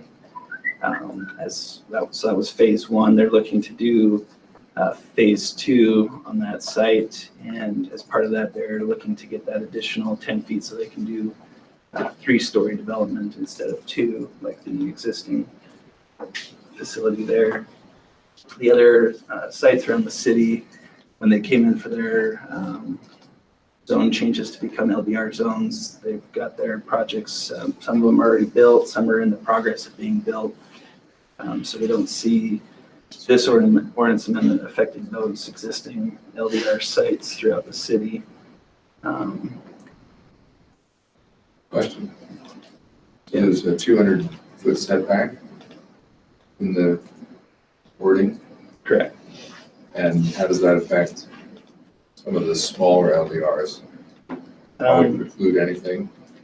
Yeah, so it pretty much would, a lot of those really small ones, they wouldn't be able to, if they wanted to come in and tear down what was there and put in an assisted living facility, they probably wouldn't be able to at that height. They could still do something at the 30 feet. But that caveat in there, the 200-foot buffer, really limits what sites could actually see this in the city. So is it basically limited to that one site? Pretty much, unless, at some point in the future, if a new property within the city came in and wanted to rezone to LDR that could meet those requirements, then. But there's nothing in those other ones that you're aware of right now that would just. Yeah, pretty much all those are either built or under construction. So for them to actually change their mind and tear down and go to build that, it doesn't seem very likely. So. One of the public comments was concern about this being 4 stories and not 3 in some way. Is that? Yeah, so at 40 feet, that would be a 3-story structure. That's what they're looking to do. One of the interesting things is in the LD, or just in a residential zone, like a R110 zone, the building height is 35 feet, so 5 feet higher than it is in the LDR zone. But yeah, so that threshold wouldn't really work for a 4-story. And it would still be 40 feet, even if they did try to cram a story in there somehow. So this map here shows the property here where they did phase 1 of the assisted living facility. And down here below it, they would like to put phase 2 in there.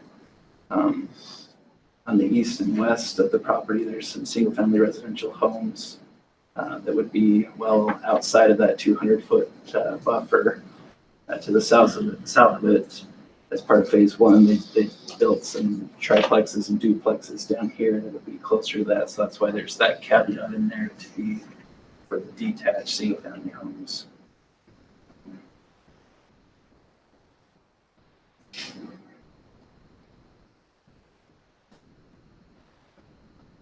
I'm pointing this to the right. There we go. Here's a street view looking east. This shows the existing facility here, and then this was where phase 2 would go, where they'd like to do the 3 stories there. Residents up on the bluff there sit substantially higher, I'd say about 70 feet or so above the grade down below. And as you can see, there's substantial vegetation within that quick slope elevation there. And so, kind of like I mentioned earlier, the LDR zone is 5 feet shorter than what an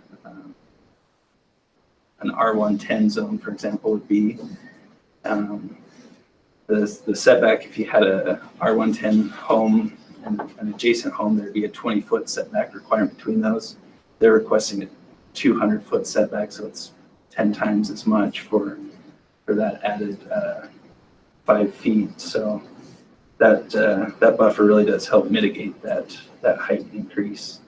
This item was heard at the Planning Commission last week, and they recommended approval. I recommended the council give approval on this item. And I'll be happy to answer any other questions you have. George, go ahead. How tall are the current buildings? You might have answered that, but I missed it. These ones fit into the current zone, which is 30 foot. Not 35? The LDR zone has a 30-foot maximum. I mentioned that the single-family residential zone has a 35-foot. But the current buildings are only 30 feet tall. Why do they want 40 feet? They're looking to do a 3rd story on this next phase instead of just 2 stories. I don't see anything in here as far as density, increase in density yet. Are they coming back with the proposal for that? All we're talking about height is on this one. Is that correct right now? Yeah, they're not, they haven't talked to us necessarily about anything else on the phase 2. They're just coming into and then the ordinance. They haven't submitted a project plan or anything for phase 2 yet. And so the neighborhood, I guess we can talk about this tonight, is coming in tonight, but the neighborhood discussion had to do with height rather than density at this point. Yeah. And this just affects the height going from 30 to 40 feet. It doesn't change the density. Aren't there triplexes right across the road to the right? Or am I in the wrong location? Yeah. Yes. Yes, down here. Primarily duplexes.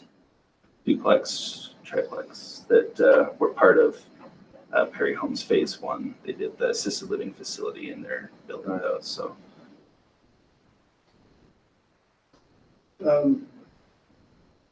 Just lost it. What is the density requirement or restrictions for LDR? Do assisted living centers have different density requirements than regular townhomes?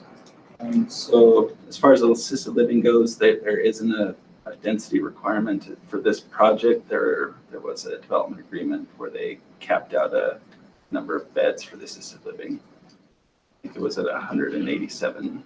But LDR allows unlimited density of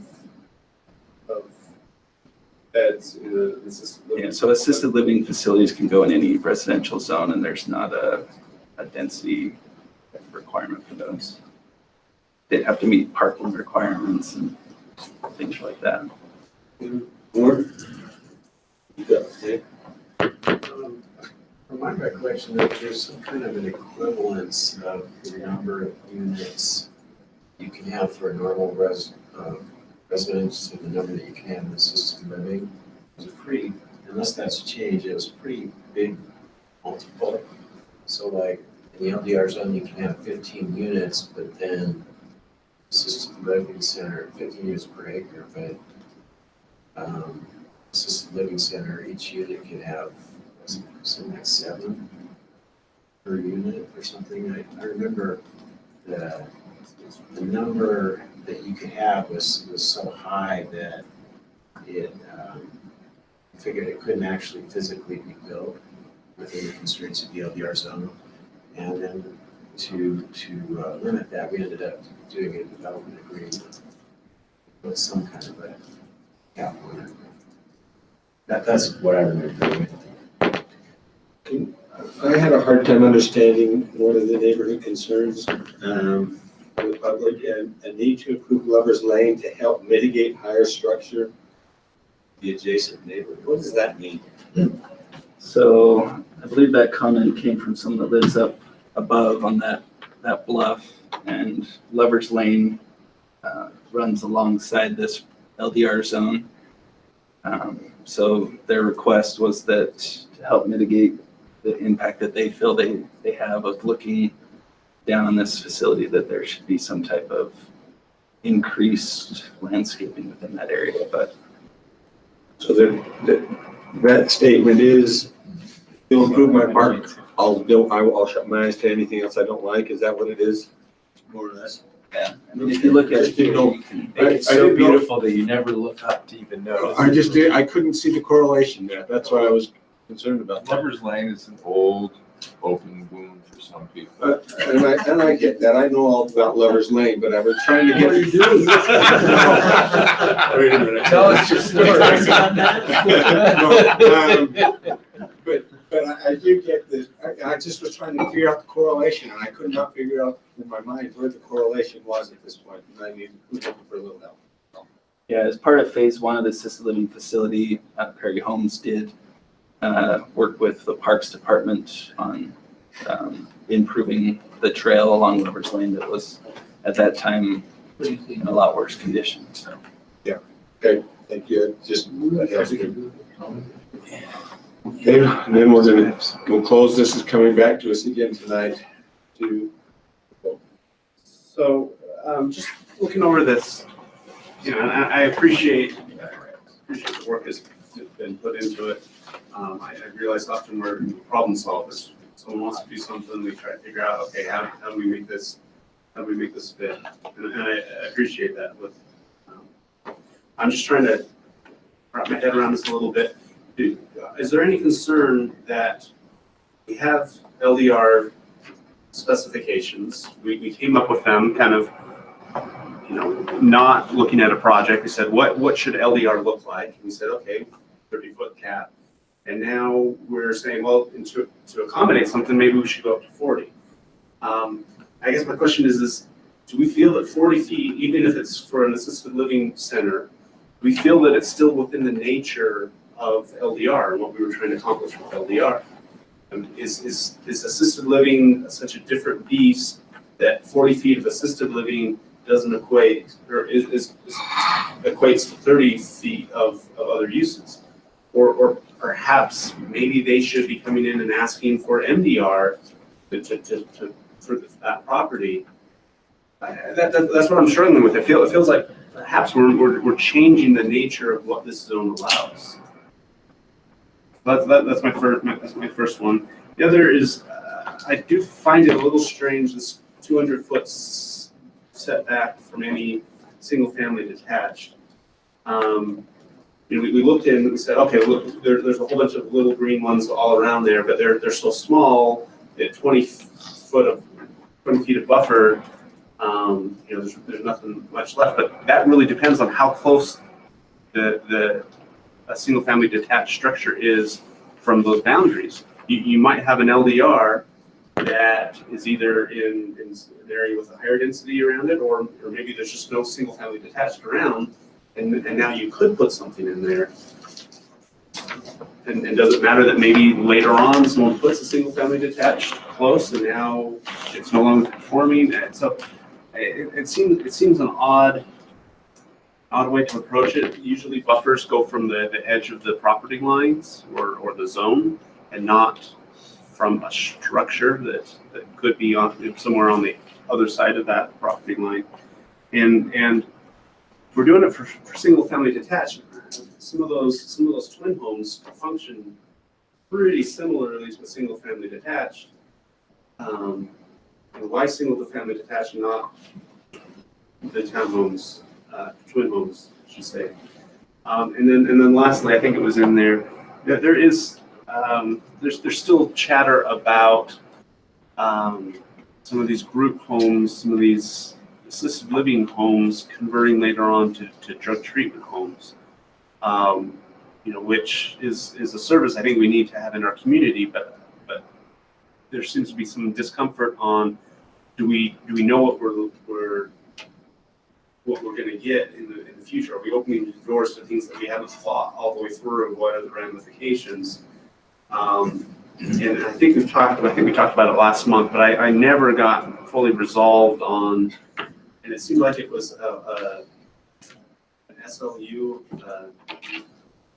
land code seemed to be odd, like there was a duplicate and there's these drug treatment inside a category that really is dissimilar to that. And to me, it seems like a typo rather than, you know, an intentional thing. So those are, I guess, the three things that I'm unsettled on so far on this proposal. Then we're gonna have to close. Go ahead, real quick. I think I have very similar concerns about it. First, I want to say though that I love the facility. I think it's a great asset to the community, and my initial thinking about this was it'd be great to help them be able to do this expansion, but as I understand it, the reason they're asking for it is because demand for assisted living facilities is way softer than they expected. Rents are lower, and so they want to increase density to compensate for that. And I think it's a great benefit to the community, but in my mind, I'm thinking, well, we have other types of housing. What if it was housing for young married couples and there was a high demand, and so we wanted to raise the height limit for that type of housing? Or if it was housing for young single professionals, and again, the demand was really high, and so that justifies raising the height for that type of use. And so I like the way you put it. It seems like this is just crafted to just sort of make this one little exception in this one place, and I'm just having a hard time generalizing this to sort of make sense out of it if it were applied in other areas. I just coincidentally walked through that area yesterday for the first time in a long time, and those twin homes are beautiful, those duplexes. In fact, for a minute, I forgot that they were duplexes. I was thinking this is very similar to a detached single-family home neighborhood, except the structures are bigger, of course. And so I'm trying to understand why we would say, well, the detached single-family homes have to be 200 feet away, but it's okay for these homes to be right there. So anyway, I think those are some of the discussions that we can have and talk about tonight. And Justin, if you can kind of hear those questions here, and if it's possible, come back with a few answers to a few of those things. Short notice here, I get it. But appreciate your input here. And George? I share the same concerns, trying to make, so they can be profitable, we're gonna change our ordinance. I never have liked that. Okay, thank you. We will, we have an implied motion to adjourn. And remind you that the council meeting will start at 5:30. We have lunch in the dinner in the other conference room. This meeting's adjourned.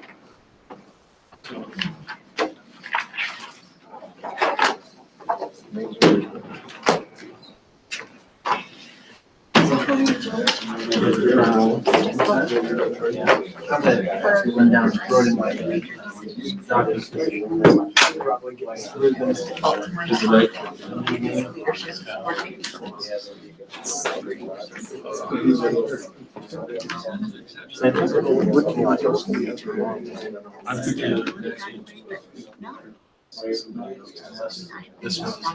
Yeah. This is the only one that looked to me like it might be. Yes.